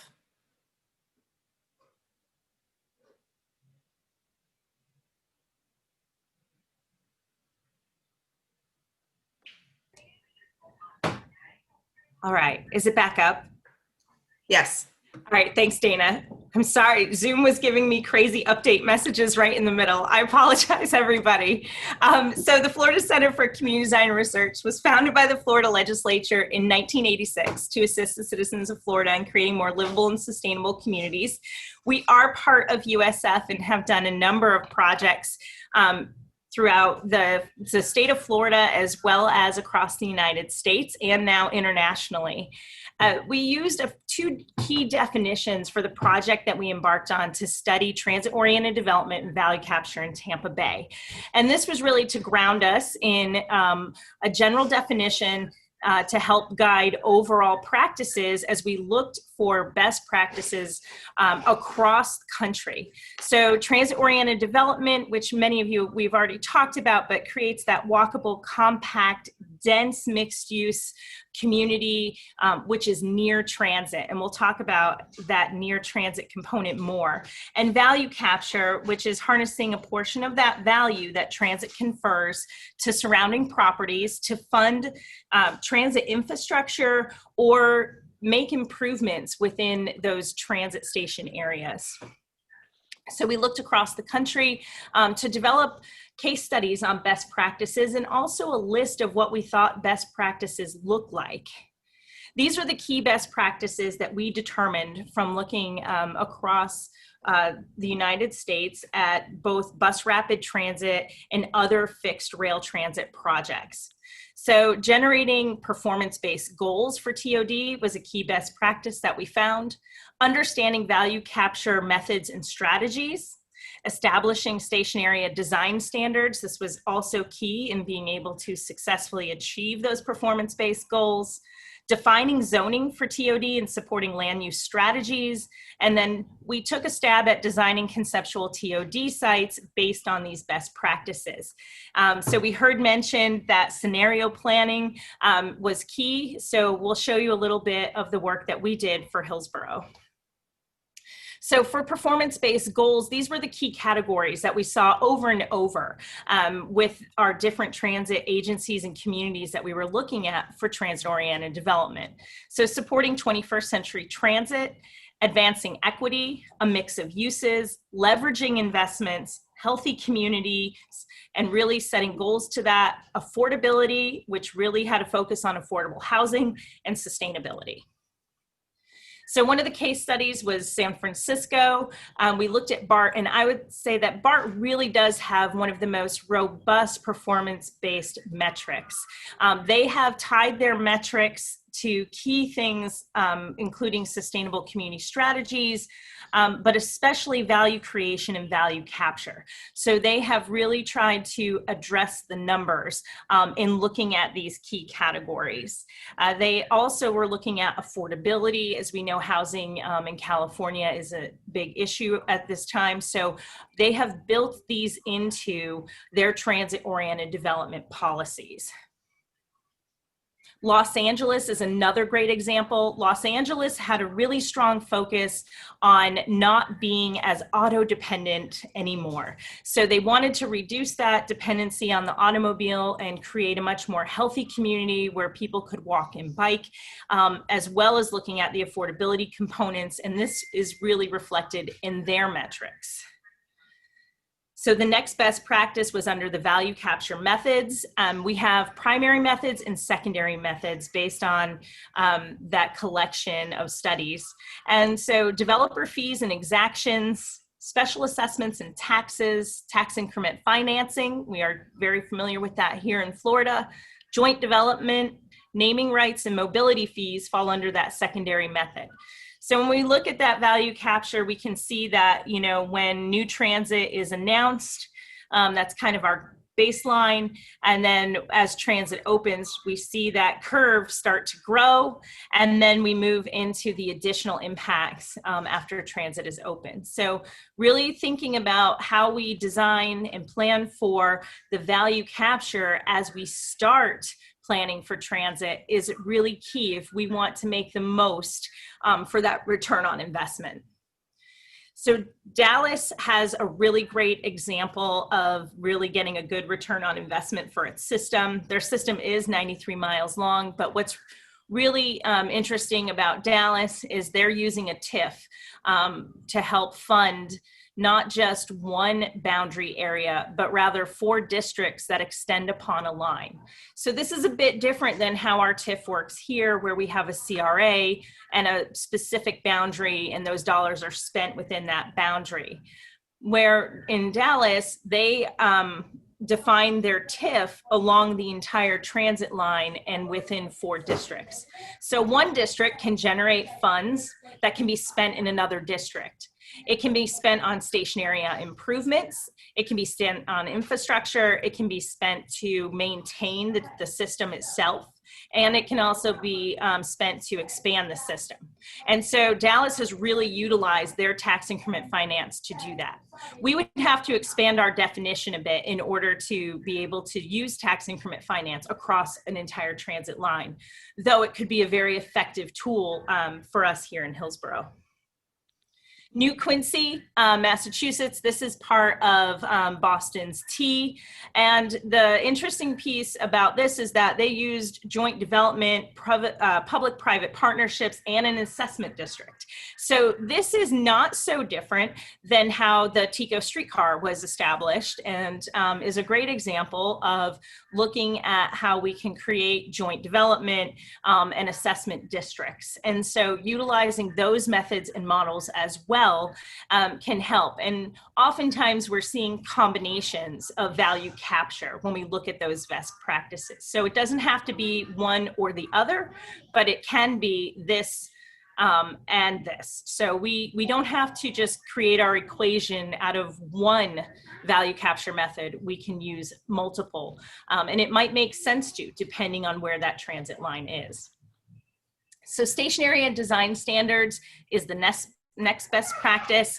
And this really addresses that how near transit. So when we say near transit, we're really looking at that 5-minute walk, that quarter mile. This is the walk that most people are comfortable doing. So when we're designing and looking at transit-oriented development, we really want to pay attention to these design standards, particularly within this quarter mile radius, within the half-mile radius, especially because, again, this is going to be our transit neighborhood. These are the areas that are most walkable and bikeable. They live within a close distance of that transit stop at the center. And then we have our transit supported neighborhood, which is in that mile radius on the exterior. And so this is a key piece that we want to make sure that we're focused on, and that we have good connection and creating those walkable, bikeable, and first mile, last mile solutions, right, to the transit center. So station area plans, urban design, building design, mix of uses, walkability, affordability, and parking, right, all fits in within these different radius circles as we begin looking at them. So we have 2 case studies, again, that we highlighted. One is the Richmond Highway Brt. So this is a great example for Hillsborough in that they really focused on transforming basically a very busy road, not so different than Hillsborough Avenue, and really wanted to create a more people-oriented street. So looking at that pedestrian scale, orienting the buildings to the street, and creating a very lively and active space, and using complete streets models to be able to incorporate things that it was previously missing before they introduced transit. The Healthline BRT in Cleveland is another great example, and I know that we'll see more on the Healthline in the next upcoming presentations.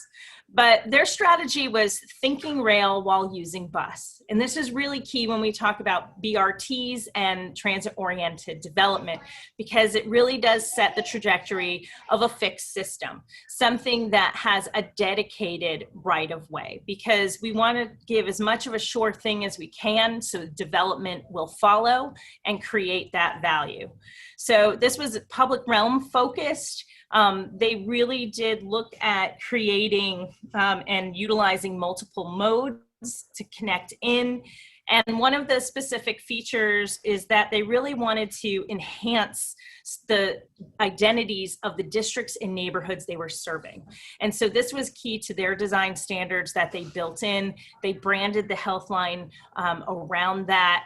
And we'll look a little bit at what some of the benefits of the health line have been. Zoning for TOD and supporting land uses. So these were, again, the best practices that we saw repeated, but looking at the pedestrian-oriented spaces, the increased mix of uses, higher densities, in limited or no parking. These were things that we found across the board. So the Pulse Corridor in Richmond, again, great example, looking at different types of zoning that was created specifically for the corridor, and they include different density types. And so we shouldn't be afraid to redefine, what zoning looks like around these corridors, because it may need to change significantly. The Roslyn Metro in Arlington. This is a really great example. I love that they use, that quarter mile, half mile radius for us to be able to see right in their drawings, and they put their zoning in there so we can see what those walkable cores look like and how they're beginning to configure the different mixed use development types. So they have different focuses where they have the coordinated mixed use, they have a high, medium residential mixed use, and a medium density mixed use. So this was key. They really wanted to focus their zoning in and around those walkable areas and how those overlaps happened. And they created these specifically, again, for this particular line in Arlington. The other benefit of the way in which they zoned around these station nodes is that they were able to maintain and preserve the single family neighborhoods that were outside them. So they were able to integrate these within existing neighborhoods and be able to preserve those neighborhoods and the housing stock that was in them, as well as adding new housing stock to them. So why does TOD matter? And these are some of the key pieces in terms of, again, putting the pieces together between TOD and value capture. So leveraging that transit investment, and these are examples from the health line. So that initial $200 million investment for Euclid Avenue, which is a BRT, generated $6.3 billion in economic development. So that return for them was huge. We can look at the additional transit trips. I think, Mel, you didn't listen to my intro. That's what I was wondering about. I had to be on that too. Okay. And a 97% reduction in small particulate emissions. So for Roslyn, and one of the things that I want to point out is that 8% of the county land is now generating 33% of the county revenues. So this is huge, that we can make land that productive because of the introduction of transit if we incorporate development around it. 73% walk to metro stations, and again, those single family neighborhoods were preserved. So why plan for TOD? We'll just highlight a couple things, but again, that economic return on investment, the value that is provided to the public and private sectors, the large supply of affordable housing that we can build into the TODs. So changing demographics are causing a fundamental shift in the housing market. And as we're looking at this, singles will soon become the new majority in the United States. Older Americans will outnumber younger Americans by the mid-century. And as of 2010, eco-boomers will total 34% of the population. So according to AARP, 71% of older adults want to be within walking distance of transit. So as we look at those aging populations and we look at the percentage that want to be within walking distance, we can begin to start matching those housing needs with the transit needs. And to give a little more background, right, on affordability, if you take a look at the average household and how much they spend on housing and transportation combined, the average cost across the US is 51% of income spent for that combination. The average household spends 19% on transportation. Households with good transit access spend only 9%.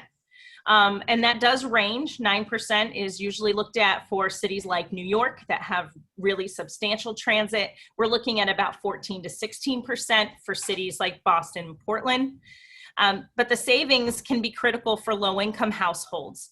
So while most households spend an average of that 19%, very low-income households spend 55% or more on transportation. So this is a really critical issue. Here's Hillsborough's numbers. So we are above the national average. In Hillsborough, 58% of our income is spent on housing and transportation combined. This is, right, 7% above that national average. We are both higher in housing and transportation costs, but really those transportation costs are significant at 25% of household income.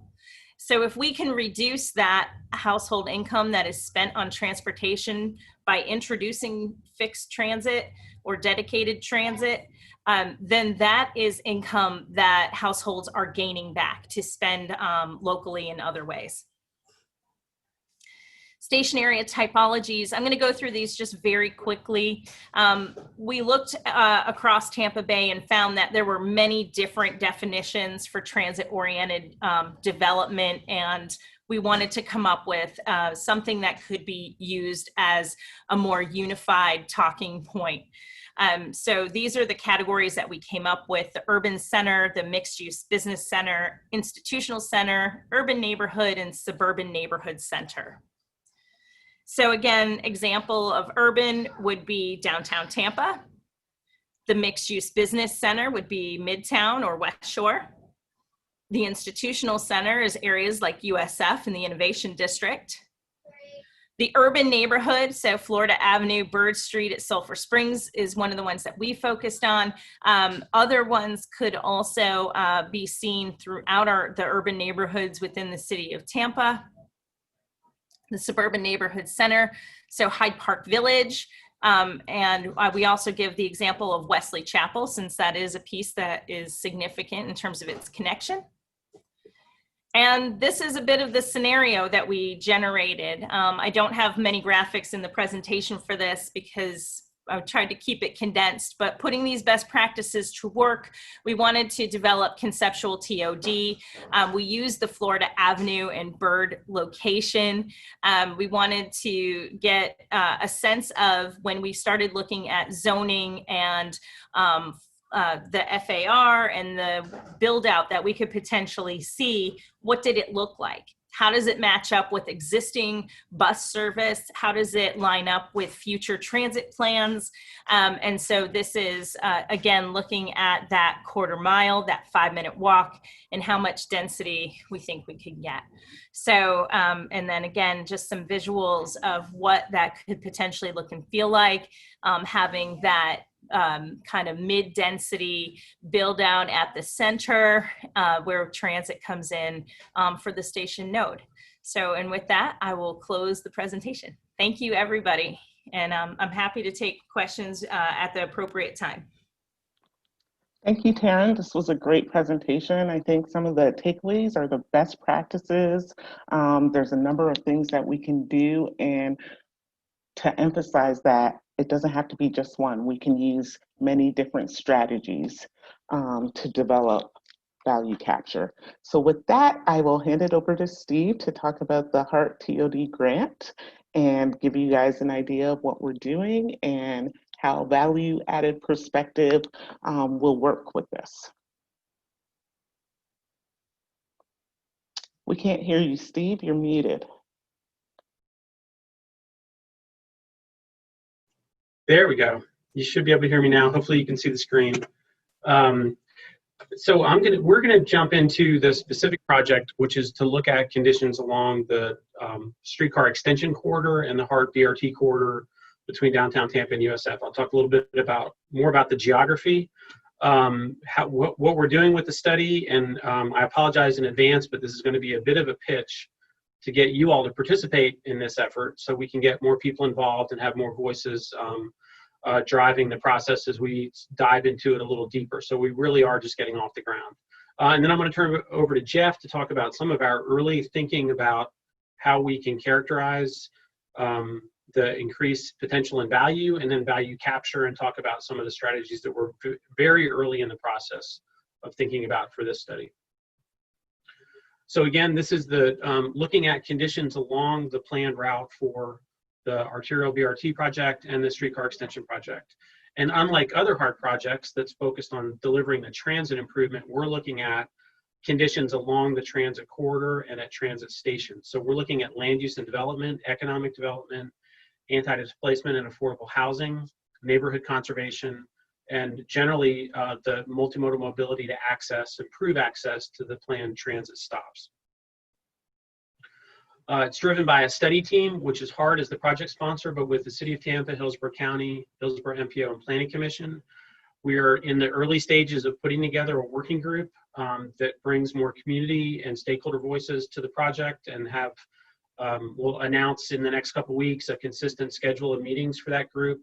And you're all welcome to join those calls. They're wide open. It's just a platform for the sharing of our progress in the study and getting feedback. And then our consultant team includes a number of experts across different disciplines. So HDR is the lead from community planning and transportation planning perspective, SV Friedman for market analysis, plus Urbia for urban design. StreetSense has a specific focus on retail conditions along urban corridors. Playbook Communications is going to help us with outreach and engagement. And Vrana Consulting is more on the policy development end of the spectrum to help us out with that. It's about an 18-month effort overall. We're only a few months into the study. Early in the study, we're focused on the understanding existing conditions, the context for thinking about policies and strategies. We pivoted early in the study to focus additional resources on affordable housing and equity, as well as online to supplement in-person engagement activities. So we've built a fairly robust website with the opportunity to add to that as we move through the project. And we're looking forward to having a series of larger scale public events, online or in person, however it's appropriate to do it, later in the fall, where we'll report what we've learned so far in listening sessions and working groups and what we're learning from our analysis. What it leads to ultimately is a set of policies and strategies for incorporation into comprehensive plans, adjustments in zoning, as everyone has talked about, getting the tools in place to deliver the right kinds of projects in station areas, and then a package of incentives and other tools to round out the toolkit so we can tackle this question from a number of different dimensions. Later in the study, around this time next year or a little bit later, we'll be focused in on the station area at Palm Avenue, and we'll use that as a demonstration for how station area TOD projects get defined. So that in that level of effort, we'll be diving into a little more detail about form, character, scale of development, where that line is drawn, as Karen mentioned, between what's neighborhood conservation and what's going to change. Is a really critical line to establish and to hold, and that's one of the lessons learned from Arlington County, Virginia, along the Roslyn-Ballston corridor. And we did work on the last Clarendon update for the Clarendon sector plan, so was kind of one of our key questions, is holding that line between what's neighborhood, and what's in the TOD district. But that'll look more like the work that Taryn showed for Waters and Florida Avenue, more urban design focused, more about scale, character of development, form of development. So this is the shameless plug for the project. So please check out the project website at gohearttod.org. The website has a number of engagement tools built into it already, and we can add to those as we'll move forward. Right now, we provide a project overview, some background information about TOD, links to resources, to other places and other, other studies, so you can dive as deep as you want to into some best practices and what folks have learned elsewhere. We've got a running list of kind of a news feed where we're posting interesting articles and other things that support the discussion broadly. And then other engagement will be more sessions like this, and potentially in person if it's appropriate, through workshops, listening sessions, and eventually charrettes to support the Palm Avenue station area planning. So I'm going to go through this fairly quickly. I know we're probably pushing time a little bit, and I don't want to squeeze Jeff too hard when we get up to his slides.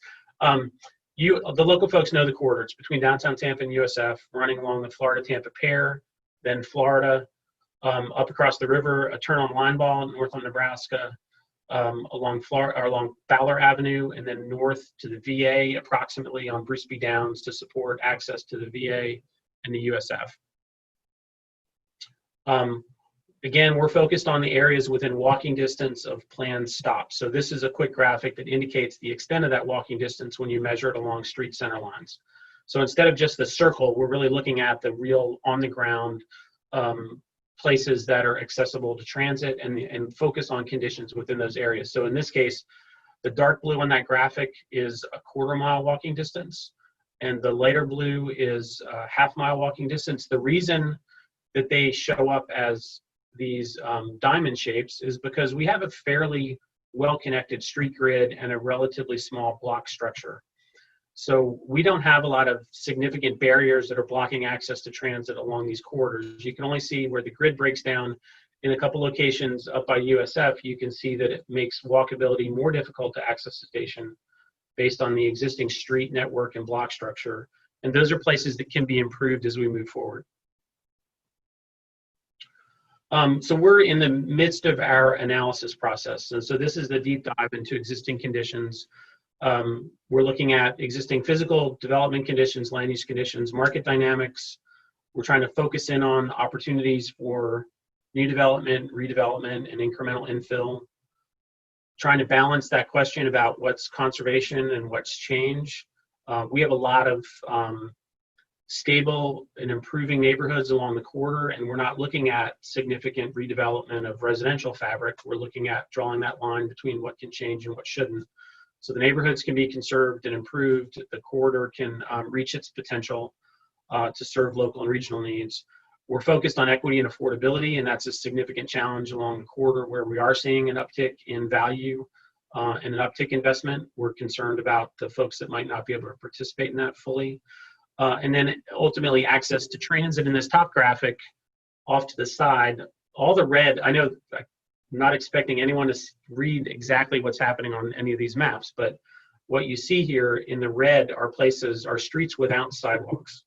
So we're talking about walkability to a transit stop, and probably 80% of the streets within the study areas along the corridor do not have sidewalks. Significant problem right out of the gate about getting people from where they live and work to a transit stop along underbuilt, sort of under-constructed street conditions.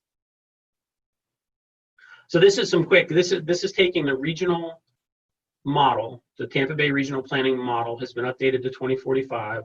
It's kind of what the regional plan is built around and what the county comprehensive plans and the city comp plan are built around. So we're looking at 71% increase in jobs projected along the corridor in 25 years, and an 88% increase in residents. And these numbers are pretty impressive. We're talking about numbers that are to get you about the scale of a city of Bradenton or a city of Sarasota when we add them up. So we're talking about adding a lot of new folks along the corridor. When we translate that, and this is again fairly early in the study, kind of an academic look at things, but we're talking about 62,000 new households or new residents projected along the project corridor. I'm not talking about the city or the county, just the project corridor. If that translates to 31,000 new households or demand for 31,000 new housing units at 20 dwelling units per acre, that means there's demand for 2.4 square miles of land to support that number of units. That is a big number. That number gets translated into these boxes down here in the corner.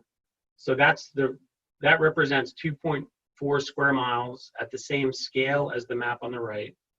So you can see that overlaid on the map. That's the amount of land required to support the projected new residents along the project corridor within the next 25 years. That's a pretty big area, which means, obviously, translates into the notion that 20 dwelling units per acre on average is not going to cut it. We need to achieve higher densities to meet that target.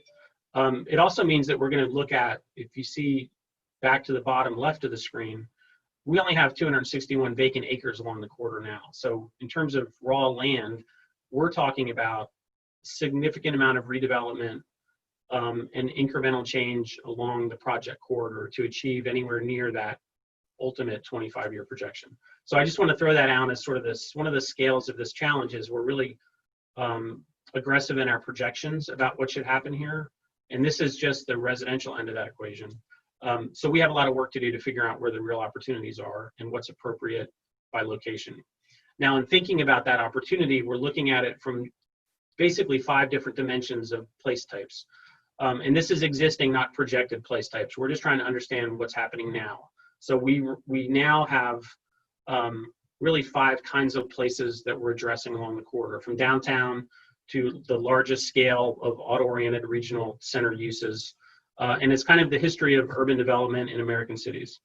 We've got a dense walkable downtown, a very dense street grid, small block structure, good walkability, opportunity for improvements, obviously, but basically the bones are in place to support what we're trying to achieve. We also have what's kind of left over time of the streetcar suburb condition further north, the traditional Main Street condition with buildings brought up to the street, providing neighborhood services, walkable to surrounding dense neighborhoods, but some of that fabric is eroded over time. So the question in a place like that is, how do we rebuild that fabric? How do we pull those pieces back together in a way that respects the history of those neighborhoods? Further north, North Tampa Heights, up into Seminole Heights, it's a mid-century Main Street condition. So it's kind of a mix of walkable and urban-oriented, relatively fragmented frontage conditions. So you can walk along a block or two of Florida in Seminole Heights, but it's not the best walk. And you're probably walking along a lot of vacant sites and a lot of parking lots and a lot of auto sales. So the concentration of auto-oriented uses is one of our challenges. We've got a lot of car lots and a lot of vehicle service uses, which aren't walkable and aren't transit supportive. They may have an important role in the neighborhood. We want to factor that into the equation, but they're really not of the form that works for a TOD. Then we move into auto-oriented community centers, the smaller scale centers, moving into sort of bigger boxes, which happens north of the river on Florida, and then auto-oriented regional uses up on Fowler, which are the least of the transit supportive form and character of places. Some of the uses are great, but they're not configured in a way that makes it easy to get from a transit stop to a destination. And the University Mall in its current configuration is a great example of that. If the experience of crossing Fowler and crossing the parking lot to access the destination is really a dreadful experience. And if we expect people to walk to access transit, that's not the kind of environment that's going to work for us.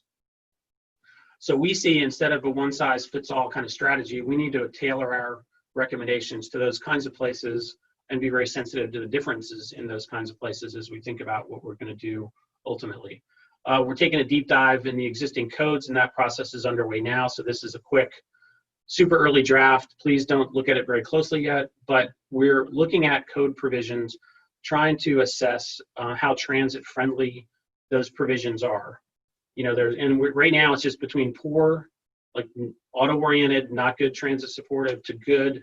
And we see that sort of clustered in downtown on this bottom map. You know, the CDB codes downtown are relatively transit oriented in their provisions.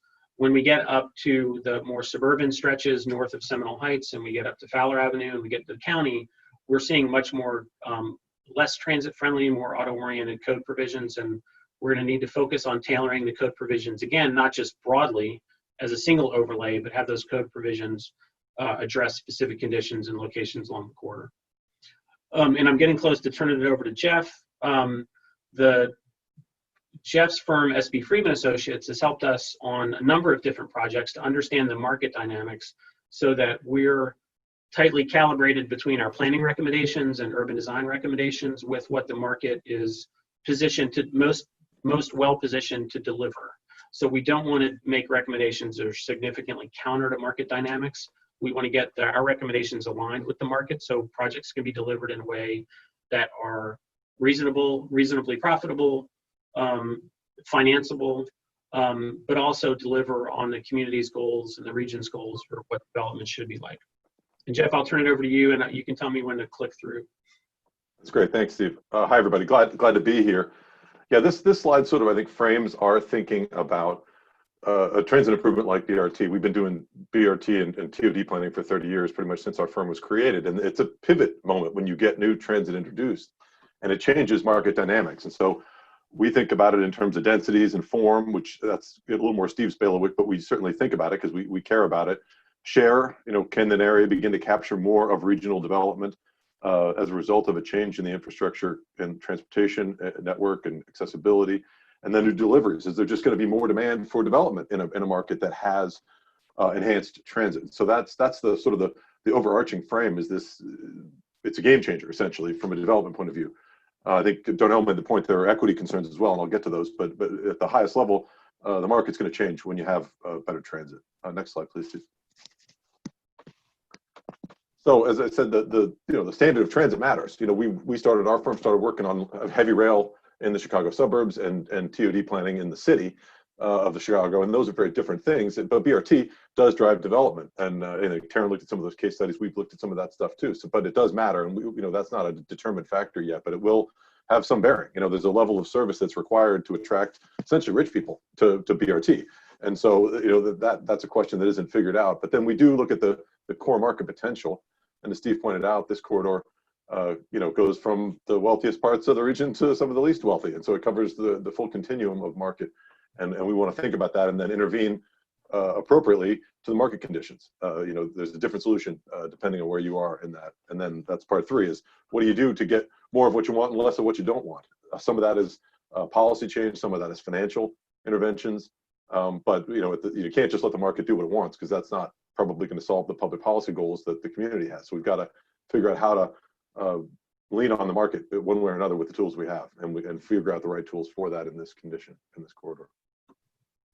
Next one, please, Steve. So the part that we're working on now, and we're close to having our first set of market homework, is trying to define this. Are we in a weaker or stronger, emerging or stronger market? And this sort of illuminates what those mean. But in a lot of these parts of this corridor, there just hasn't been spontaneous private investment of any consequence or substance in many years, and so that's a weaker market. And what can we do there? Part of it's protect the folks who live there. In some cases, I think Darnell made that point earlier about when the tidal wave of investment comes, you got to not let it wash away the folks who lived there for a long time, and we certainly have got that in mind. But in other places, that tide is turning, and the interventions are going to have to be different. And then at the stronger market, it's how do you get the form you want and the outcome you want. It's more about the design side and regulating development that's already wanting to go, just sort of steering it rather than letting it just sort of run wild. So the things that we think about, and this is working with Steve and Pluserbia and the rest of the team, to make those locally specific interventions. In some cases it's public funding. Value capture is in various forms, and it's CRA here. We worked on TIF-related value capture work in Chicago, so that's the common tool. But there's other tools, publicly owned land. I think Darnell mentioned that, and joint development. These are all tools in the toolkit, but they don't all work everywhere. And so we've got part of this market homework and understanding will allow us to pick from the financing pile public improvements and other public investment. Obviously, that's important, right? Like Steve talked about sidewalks. How do you get the connections you need and the things in the not on the private side of the line, right? That will drive both transit ridership and appropriate development. A big question here is the regulatory framework. We've seen new development along this corridor, and are the rules right? There's some outcomes, so those are great. But can they be tweaked to get more of what you want and less of what you don't want? And then the last one is the equity point, and it's not the last one; it's the last one on the list, because you got to start early. I think Darnell said if you miss that boat and it sails, it's tough. We were working in Minneapolis, and they were talking about a new line there, and there was a whole nonprofit out buying houses 10 years ahead of the transit improvement, because they knew if they didn't do IM now, by the time the transit got there, it was going to be unaffordable. And so, you know, those sorts of things have to happen before the improvements are made. And ADUs, someone mentioned those. A lot of these tools have been mentioned by other folks, but they're all in our mind as well, trying to make sure that they're put forward and analyzed. You know, ultimately, we're going to do financial analysis as part of this work and try to figure out what are the most efficacious or effective means to achieve the policy goals we want. I think that's it. Yeah.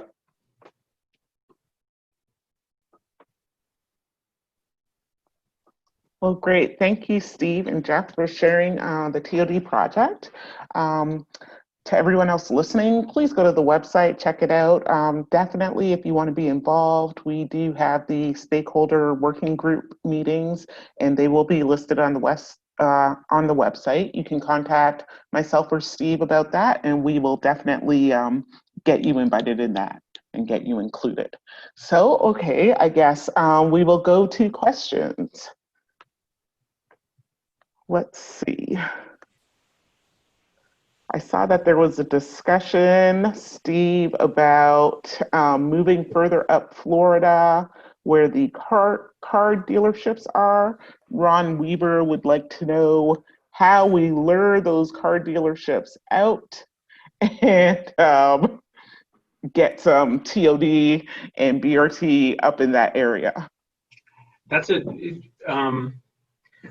to be a challenging question through the course of this study, and I can tell you it's been about 15 years since I worked on the Clarendon sector plan and the Rosslyn-Boston corridor in Arlington, Virginia, and there is significant potential for density intensity along that corridor, and there are still used car lots within walking distance of the Clarendon metro station, which is one of the hottest real estate markets in the entire east coast of the United States, and there are still small scale used car lots, because basically I'm sure that those folks have paid off their land and their cash cows, and it's really difficult to get them to turn.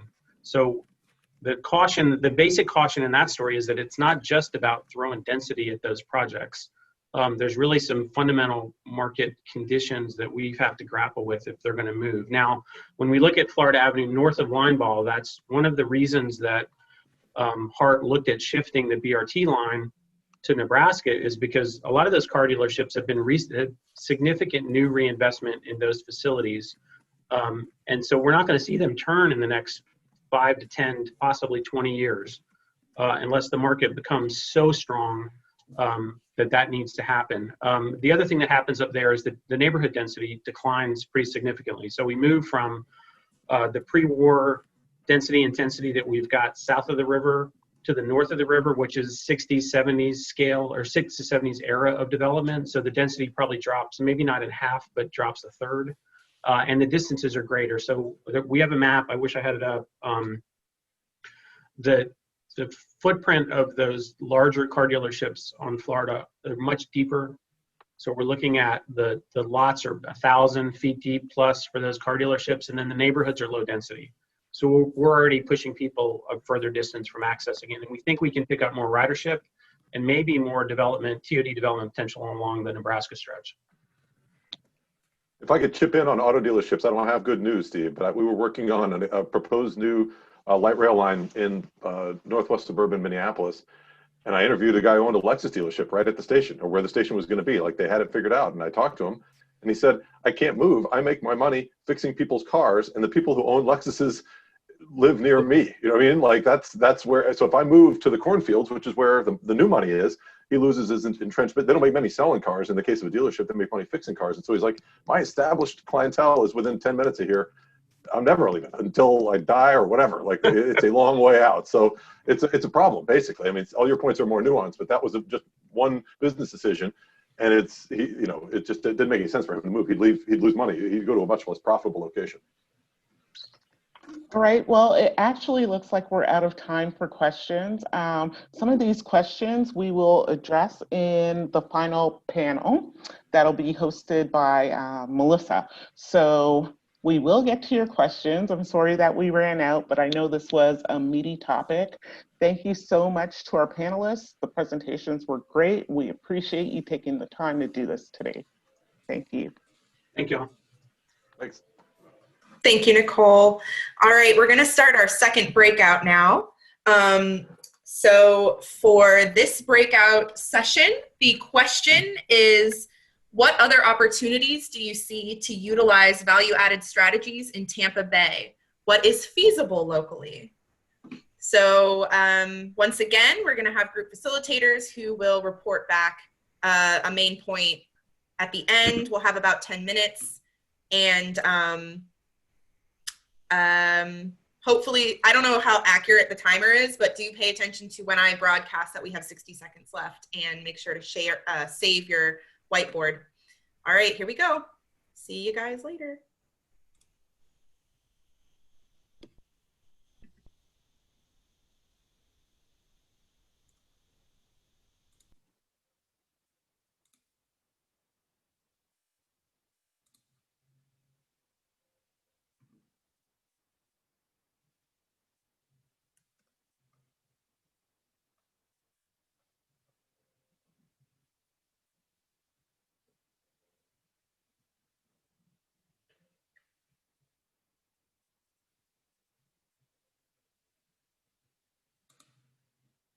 Actually, and it was funny when I met her, I was surprised. Yeah, because we have the same last name. It was Great like, lady. I have never met any other African-American McClearys besides the ones in my family. So I thought I would be related to her, but I wasn't.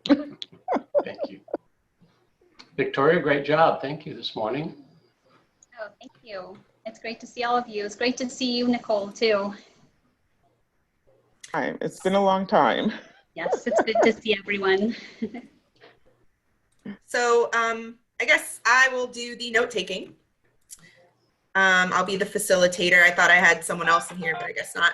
No worries. So the question is, what are other opportunities to utilize value-added strategies in Tampa Bay, and what is feasible locally? So anyone can just feel free to jump in, see. So I think it's like some of the strategies that Taryn was talking about, doing tax incentives, maybe that would work. Definitely like affordable housing, tax credits, things like that would definitely work. I know for us, Hart, it would be identifying other corridors that we could possibly do TOD. Yeah, do we think that TOD is feasible here, considering we are lacking sidewalks? Like, there's so much infrastructure and so many things that need to be implemented to make it work. Right, so that's the thing where we're gonna have to develop partnerships, really work with Hillsborough County to say, okay, what are the land use plans in this area? If we are providing bus rapid transit in a new area, can we get some infrastructure improvements? And how can we do that? How can we work together to do that? That's kind of my thinking.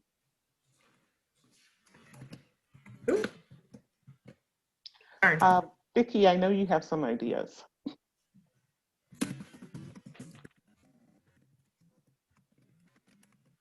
Oh, we can't hear you. We can't hear you.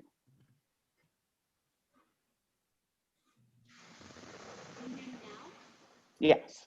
Okay, that's weird because I wasn't on mute. But I don't know, whatever. You know, my experience is transit, so that's, you know, the main thing that I can think of. But what I always thought was kind of cool was what they did in Cleveland, where they, you know, the Cleveland Clinic is a huge, you know, and very prestigious medical facility up there in the eastern part of downtown. And it's a huge employer. And, you know, they worked, the RTA up there worked with the folks at the Cleveland Clinic to give them naming rights to the line. So I don't remember how much it was. It's probably something we could find out, but you know, they were originally going to call it the Silver Line, which, you know, that sounds fine and everything, but we already have a whole bunch of Silver Lines all over the place. So, you know, calling it the health line, it at first kind of sounds a little strange. You know, what do you mean by that? But it's different, it's unique, and it really kind of lends itself to that distinct branding that's needed to make a service like that be really successful and stand out from the regular transit service in the area.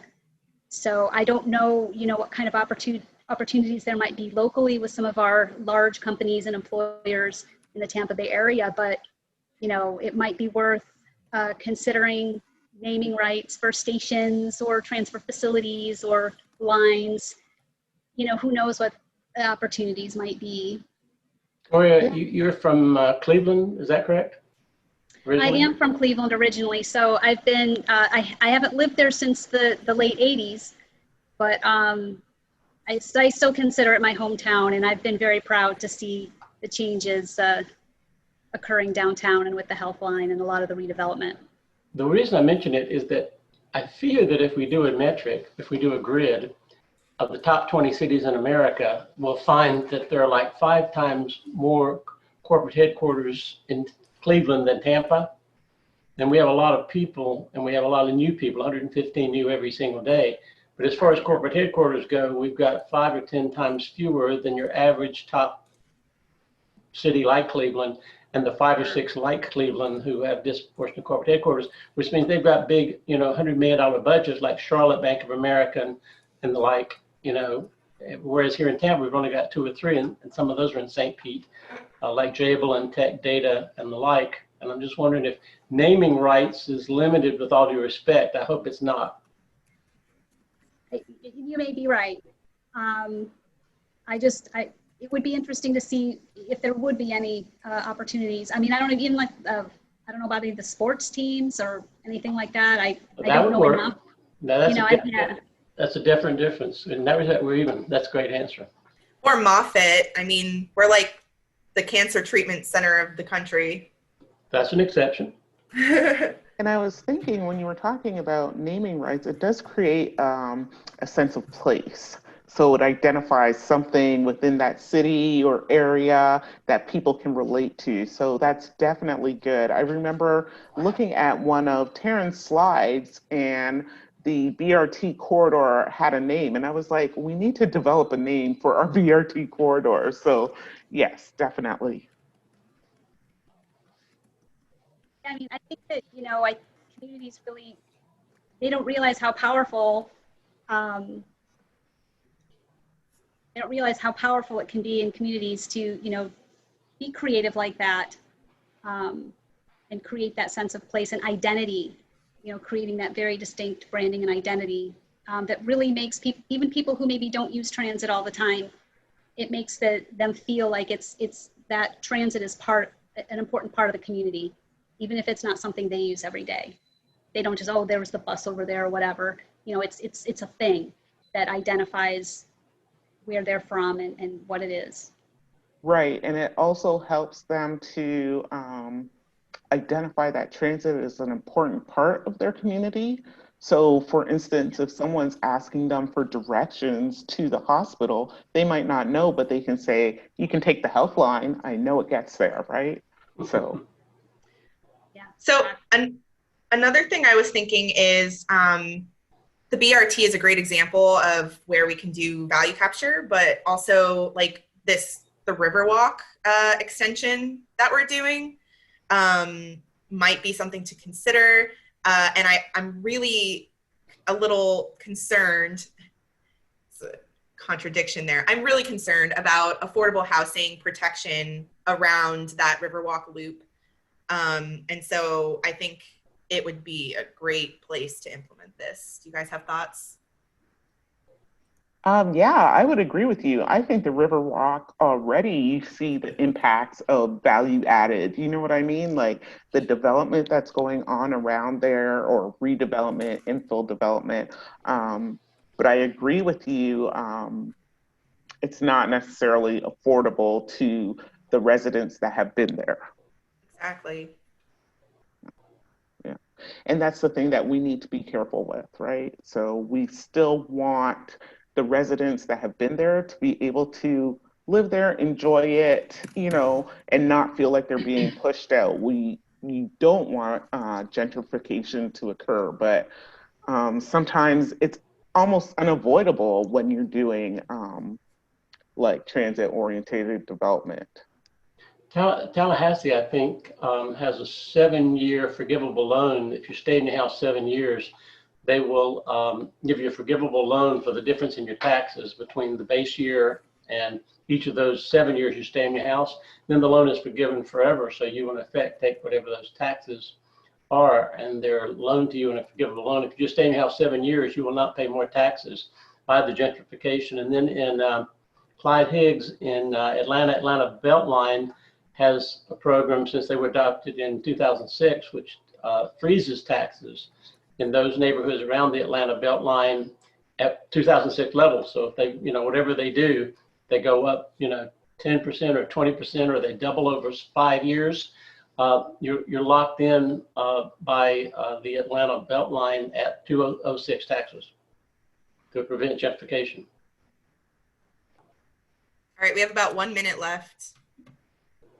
Ron, is that for people that already were living there prior to, but exactly after? Okay. Yeah, don't fear our enhanced. You know, don't fear our you know, doubling and tripling these values the next 3 to 8 years, because your taxes will be whatever they were in 2006. The newcomers will not, but you will because you're here. Baseline 2006 taxes is all you'll ever pay. It's like Save Our Homes 3% limit in the Florida Constitution. Mm-hmm. So that's something that, as I said before, we definitely have to collaborate and partner with the county or something to make those types of things happen in Tampa. And find an alternative revenue source to make the budget balance. That's right. That's right. For that Atlanta Beltline model. Well, yeah, and hopefully get some sales tax money at some point, but we won't go there. Oh, we're going there. I'm just kidding. Great discussion. I'm going to close the rooms in just a few seconds. Thank you all for participating. I think what I'll bring back to the group is we think that tax incentives and affordable housing tax credits are feasible. We know that there's a lot of work to do to implement TOD, so partnerships are going to be key, especially with the county. I want to talk about the naming rights. I think that's a really cool discussion. And mention that the Riverwalk might be a good place to look. Any thoughts or comments on that? All right, good. All right, closing the room. See you in the main room. Bye.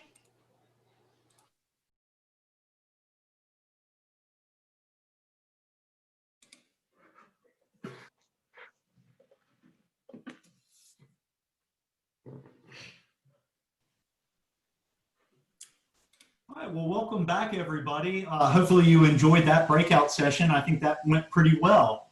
Dana, do you want to go ahead and go through some of the facilitators and see what we learned in this? Yes. So let's actually start with breakout room 1 with Allison. Hi.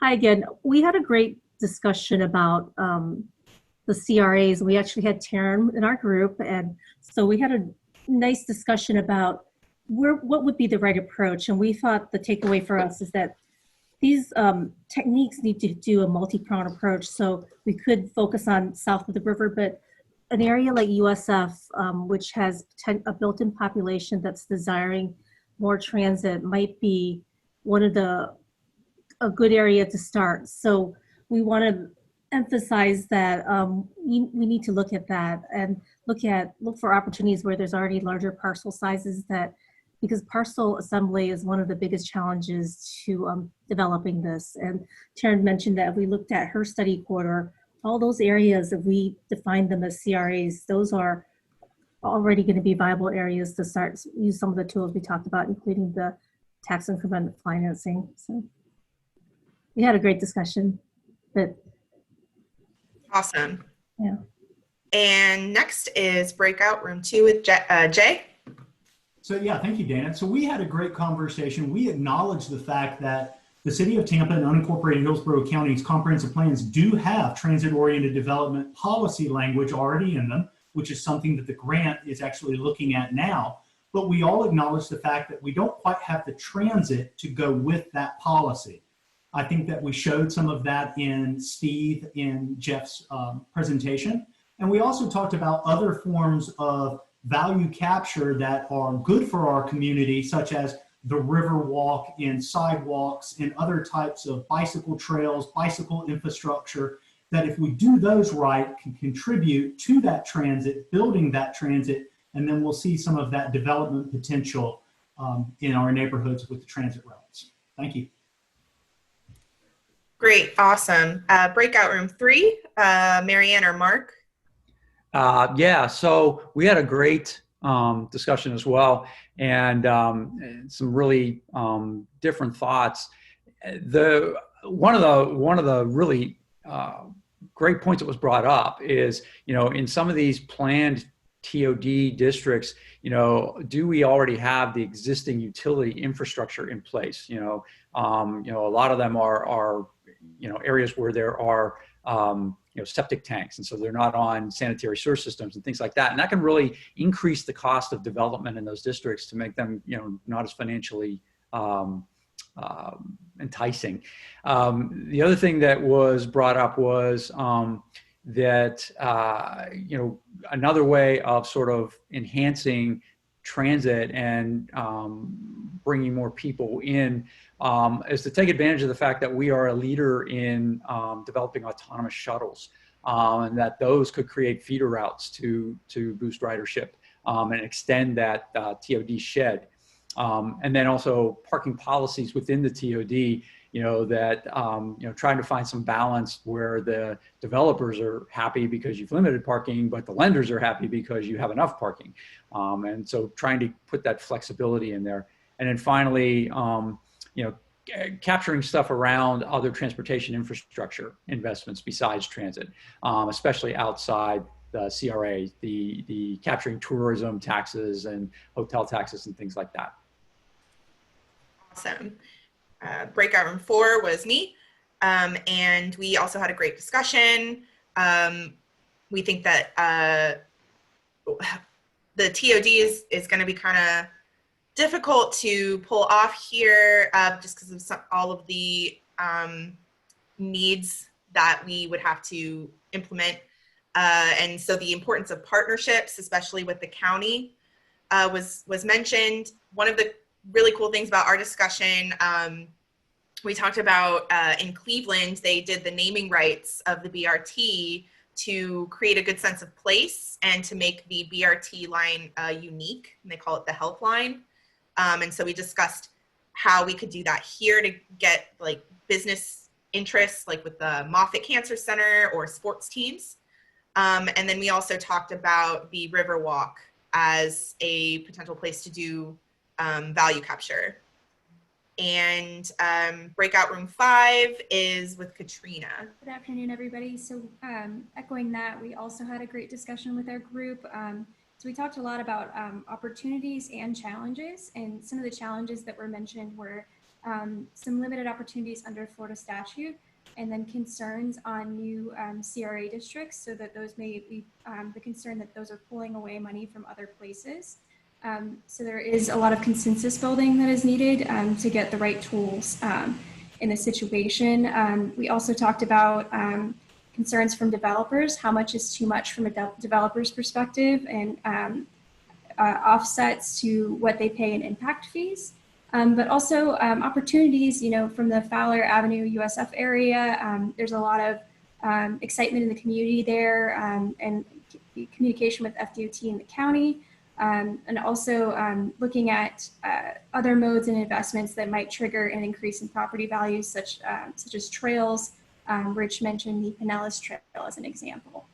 So it was a really great discussion. Thanks to my group for participating. Great. Thank you, everybody, for your report backs. There was a lot of overlap and really important points that were made. So we're going to have some really robust notes from this meeting. So we are not that far behind, but our panel discussion is going to be cut a little bit short.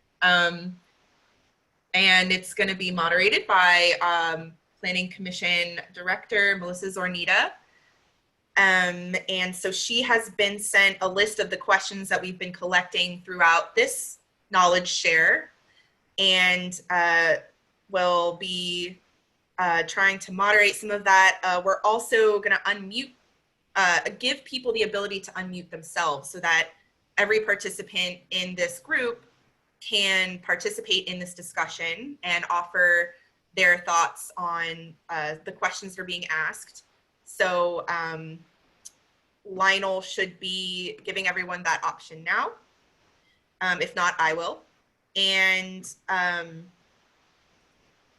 take it away, Melissa. Thanks, Dana. We've gotten some great questions in so far. You should have a raise hand feature when you pull up the list of participants at the bottom. There should be a raise hand.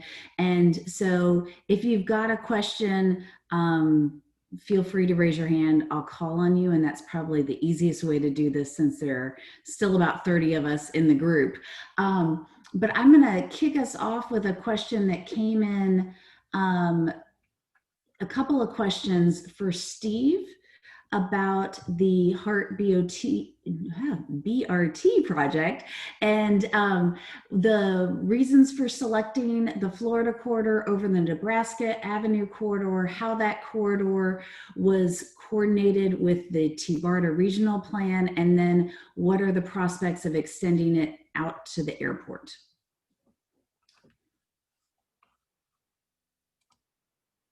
Wait, we need you to unmute, Steve. Yeah, I'll start, but I'm gonna strategically punt to HART staff. So the HART TOD project is focused on the land use and development along the corridor. So we, to a certain extent, inherited the planned corridor for those projects. Of course, we have been following the decision process about why Florida was selected, why that extended the project. But the other one thing I wanted to note before I see if Nicole or Justin are on, is that the part of the HART TOD project is intended to develop policies and strategies applicable to other corridors across the city of Tampa and the county. So part of our charge is to figure out what works for this corridor, and because we have so many different conditions, that's not going to be a big lift. But it's also, the idea is that it would be applicable to other places, either as an approach to tackle TOD or tools that could be applied to other locations. Okay. Great. Did anyone from HART want to say anything else about that? Hey, Justin, are you on? He is. There he is. I'm here. Can you repeat the question for me? I'm not sure which part Steve tackled and what's left for me. Well, I think it was about Florida Avenue over Nebraska, and then coordinating with the Brt regional plan. Sure. Yeah, I messaged them privately to address those. But the original scope for the project that came from FDOT was to look at Florida and Nebraska and Fowler for BRT service. So we evaluated 17 different combinations of those corridors, starting on Florida and Tampa logically, to then travel over to the east to Nebraska to get to Fowler.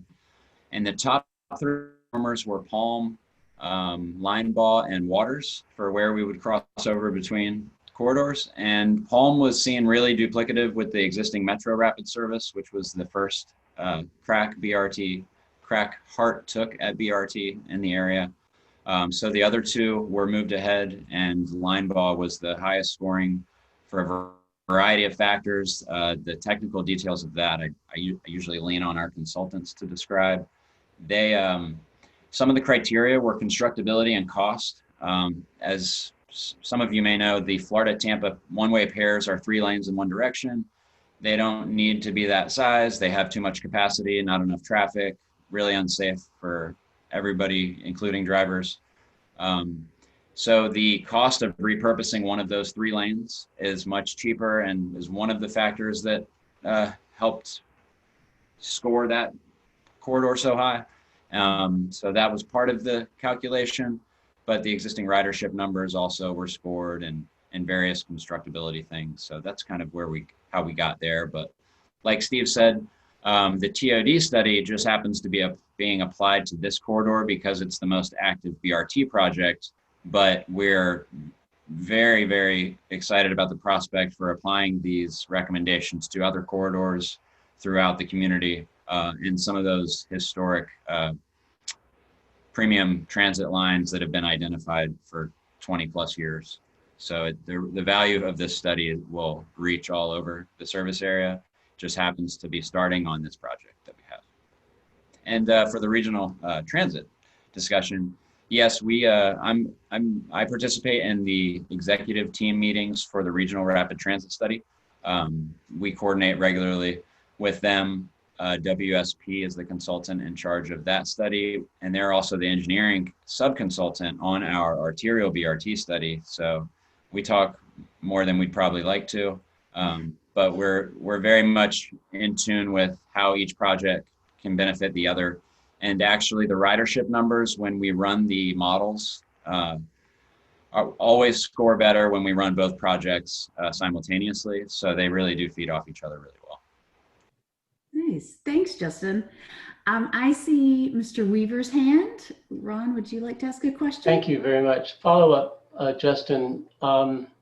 Has there been any discussion recently about maybe switching from Florida over to Nebraska because of Daryl Shaw's 3 sites for Brightline, which has resumed, and creating more of a racial and economic equity by going up Nebraska instead of Florida in order to create a straight shot up Nebraska from downtown and from Daryl Shaw's 3 sites where you'd have your connection to Orlando, Miami, and the world by Brightline?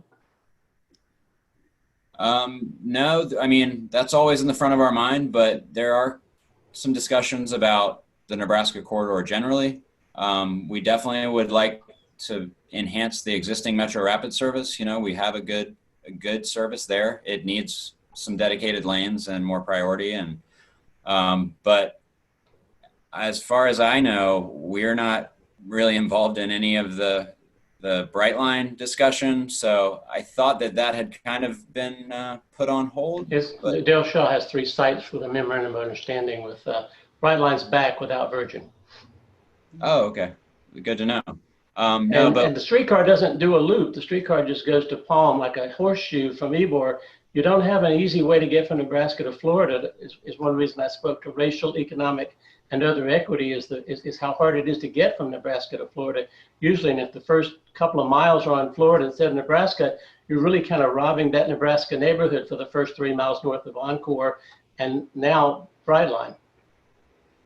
Well, we have a lot of East Tampa service that comes through that specific area, right at the intersection of 7th and Nebraska and 7th and Nuccio. So probably one of the enhancements we'd like to make is the Route 5, which actually connects Florida Avenue from Palm over to Nebraska. So that's a 30-minute service. If we could get that down to 15-minute service, that would probably be an improvement.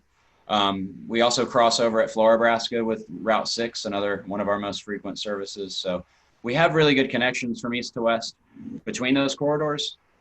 So that's, you know, we're always looking to improve, but, you know, basing our project decision on high-speed rail, I think, as we've learned in the past, may not be the wisest thing to do for our short-term transit network needs, but we're definitely keeping it in mind for the long term.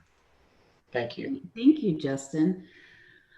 We had a question, and this is broadly to any of our panelists that we've had this morning, about the impact of a transit investment or mobility investment on commercial and industrial property, and what type of property value improvements, or are there other improvements in terms of worker retention, creating more attractive locations for those types of businesses? So more of from an economic development standpoint, whereas we've talked a lot about residential today. Does anybody have any thoughts on that?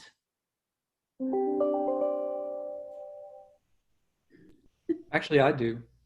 Thanks, Mark. Yeah, well, one of the studies that we focused on was the streetcar, the South Lake streetcar in Seattle. And, you know, I mentioned about the focus on, you know, working with developers and landowners in that area, you know, to to get out in front and make sure that there was affordable housing. But that line also connects some warehousing and other, non-residential types of development in there. And, they looked at it as a way of servicing that, servicing workers in those areas, things like that. I mean, just because there isn't residential population there to utilize the transit doesn't mean that there aren't people who would. It provides a way to get, and those land uses, of course, are separated from the residential land uses, but they still offer the opportunity for some ridership that made it feasible to do that. Mm-hmm. That's great. We've got a question here for Taryn. Arlington's strategy of intensifying a transit corridor with a good deal of single-family neighborhoods surrounding it was interesting. They were able to confine kind of where they had the increase in density, and the question is wondering if this strategy would work elsewhere, since NIMBYism is such a formidable force in a lot of these neighborhoods. It is, and it comes down a lot to priorities, because it's finding that right balance of priority. So with Arlington, it was a priority for people to be able to have that transit. They wanted to preserve the neighborhoods, so they focused the density really fairly tightly around those transit nodes and where it would be stopping. And it was effective there to be able to do it. And so, they step down into the neighborhoods so that there's, a respectful step down in the density. So in other words, it's tallest at the center around that transit node, and then it gradually steps down into the single family neighborhoods that are there. But with 73% of the people who use those stations walking to get to them, and more than 53% of the area, I think it is, utilizing them, it shows that there's a great desire to have it. So, and it has improved the property values even more than what they already were in Arlington, having those transit nodes there. So it does take a little bit of education, but I think it takes some leadership in terms of setting the priorities for those areas. Mm-hmm. Yeah, I also think making sure that you've got kind of the right station area type place type that you're planning for will help scale it to what the neighborhood is. Because I can see some places within Tampa along the BRT lines we've been talking about working more at a larger scale, and some with sort of a smaller radius around a station that you might focus on. Yeah, absolutely. So you're going to have some that are smaller. You're going to have some that just have, a tighter, compact, small commercial core just on the street right next to your stop, right? In some areas, it may focus on just the stop itself. But, in others, we would see those larger TOD developments. Right. Yeah. Thanks. So I'm just checking to see if I see any other hands here for questions. We had a question about whether or not the way with COVID impacting budgets, is that starting to have people think about perhaps different types of infrastructure that might have, might be able to be a little bit more nimble, smaller types of projects, getting more out of existing infrastructure, or are there new ideas that people have started to think about? I don't know if anyone in the group could address that.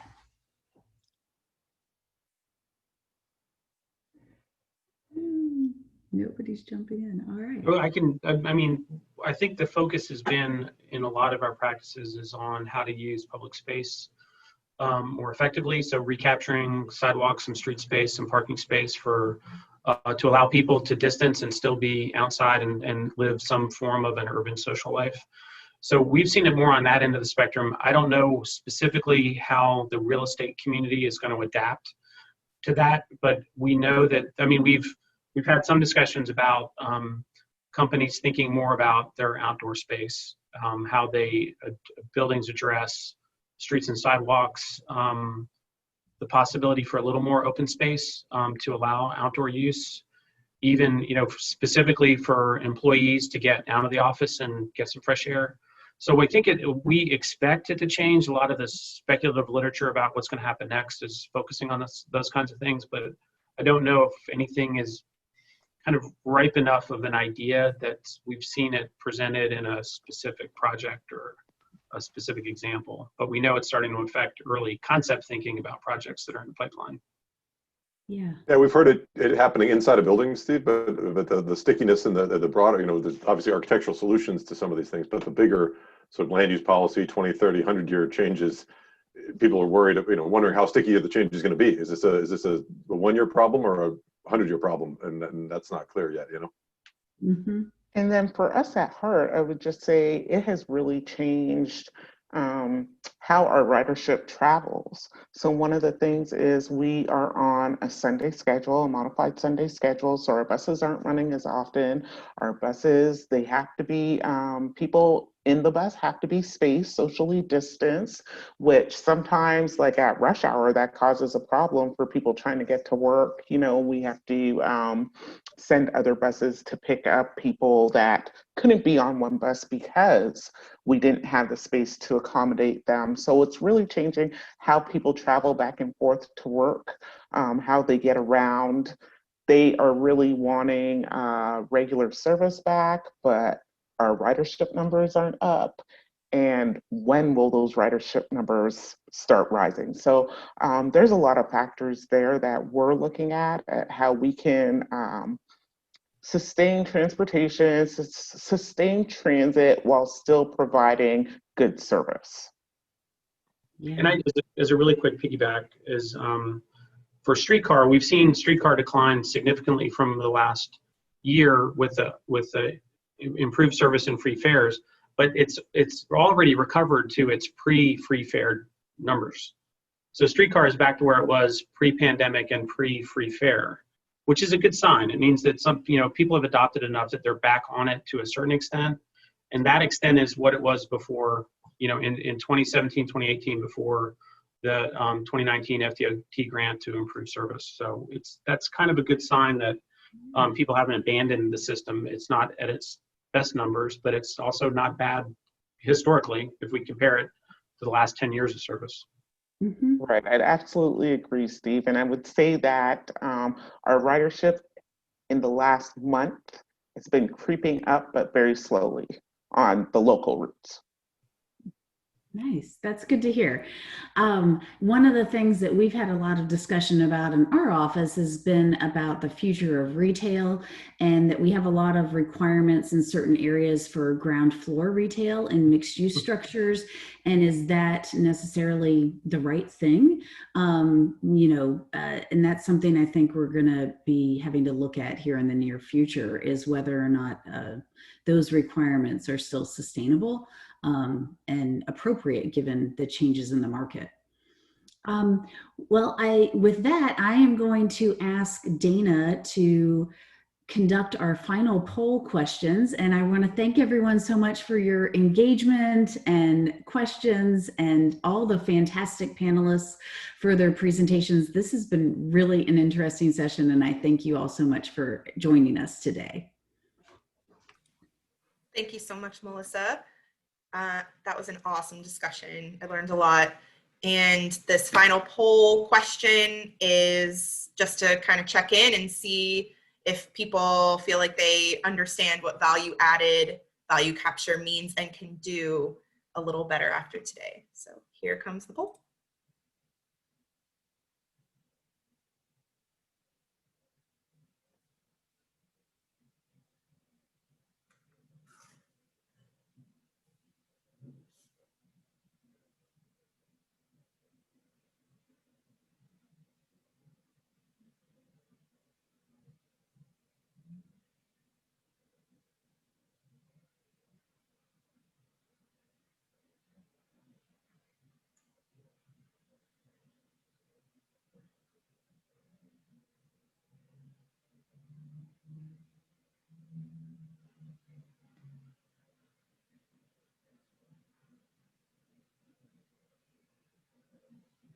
Gonna leave it up for just a few more seconds.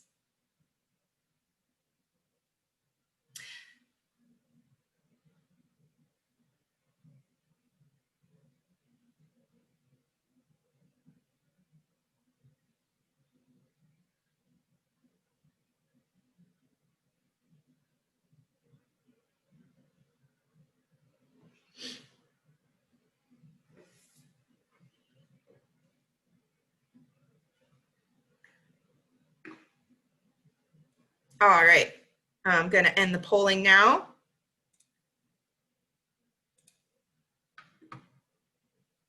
All right, thank you all for responding to the question. I think we're going to send out a follow-up survey to find out what folks thought of today's knowledge share, and ask this question of folks who are who had to leave early. So this was a pretty long morning, so thank you everybody for sticking around. We have quite a few people that stuck through the whole thing, so that's fantastic. Great success. Thank you so much to all the speakers for sharing your knowledge, and at this point, we are going to allow folks to stick around for an optional post-meeting networking session if anybody wants to connect with anyone else, or talk about anything that they want to discuss further. Allison, Jay, does anyone have any other closing remarks? Dana, this is Katrina. I would also add that this session is worth 3 AICP CM credits. So we have the number for that if anybody needs it specifically to look it up. I'll be happy to send that out in our follow-up materials.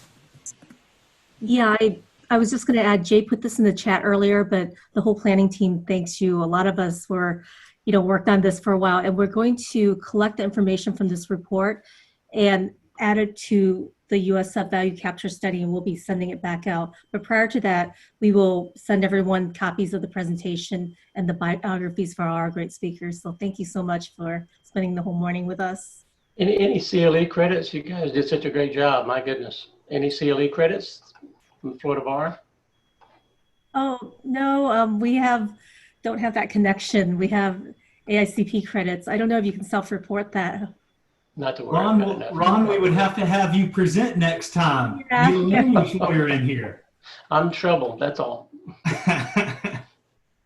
I'm getting voice lessons for the voices in my head. Well, I don't have anything else. If anybody else has anything, if not, you guys stay and chat and do whatever you'd like to do. Hey, thank you very much. Y'all have a great day. Thank you. Thank you. Everyone. Thanks, everybody. Thank you all. Thanks, Jay. Great job. Great job. Thank you, Ron. Florida Bar doesn't know what it's missing.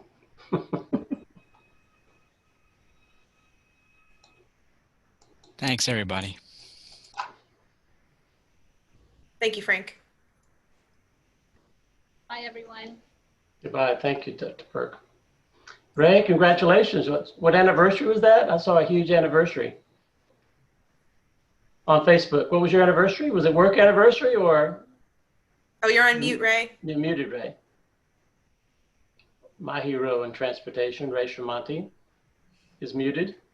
Let me see if I can unmute him. And you had some kind of anniversary this week. Maybe it's old Facebook. Okay, I'm unmuted now, Or right? old LinkedIn. Yes. No, what was on Facebook was my recovery from a medical condition. Well, congratulations on your recovery. I saw something go by that was. Yeah, so I'm celebrating that. Good for you. Thank you all. Thank you, Dana, for leading us. Steve, great job. I didn't ask the tomahawk question too many times, did I? And I understand No, they haven't let you go over the river and through the woods yet to the airport, okay? Let me know when they let you go over the river and through the woods to the airport, all right? That's one of those things that's kind of bound up in the offer transportation funding is the city and HART have plans to look at a potential streetcar extension to the west and possibly looping back to Ybor. But that's not going to advance until that money becomes available. So that's one of the things that's been in the queue and is really important. And there's a lot of talk about, something happening on that front, but no resources yet to focus on it. Well, you're good. You guys did great. I want to thank you all. I'm going to have to run to a Zoom on racial equity and everywhere we can, everything we can. Thanks, guys. Thank you. I'm just going to bow out here, but thank you guys. It was awesome. I thought this knowledge share was great. You guys did a great job. So thank you so much. And good to see you, Are we Dana. going to have a little network Good to see you. discussion, or how do we do that, I guess? Do we stay on this, or? I think we're just hanging out here until people drop. Okay. You know what, I just wanted to comment. I had an interesting experience that wasn't my choice, as I said, having to go up north, and you could really see, I felt like I went to the future a little bit as to how it's going to be. I mean, all their restaurants and everything they're doing, they did have a lot of temporary type of situations with outdoor dining, much more than we have. But inside the restaurants, they have their bars with plexiglass panels every 2 seats. So somebody that you're quarantining with or whatever, you can sit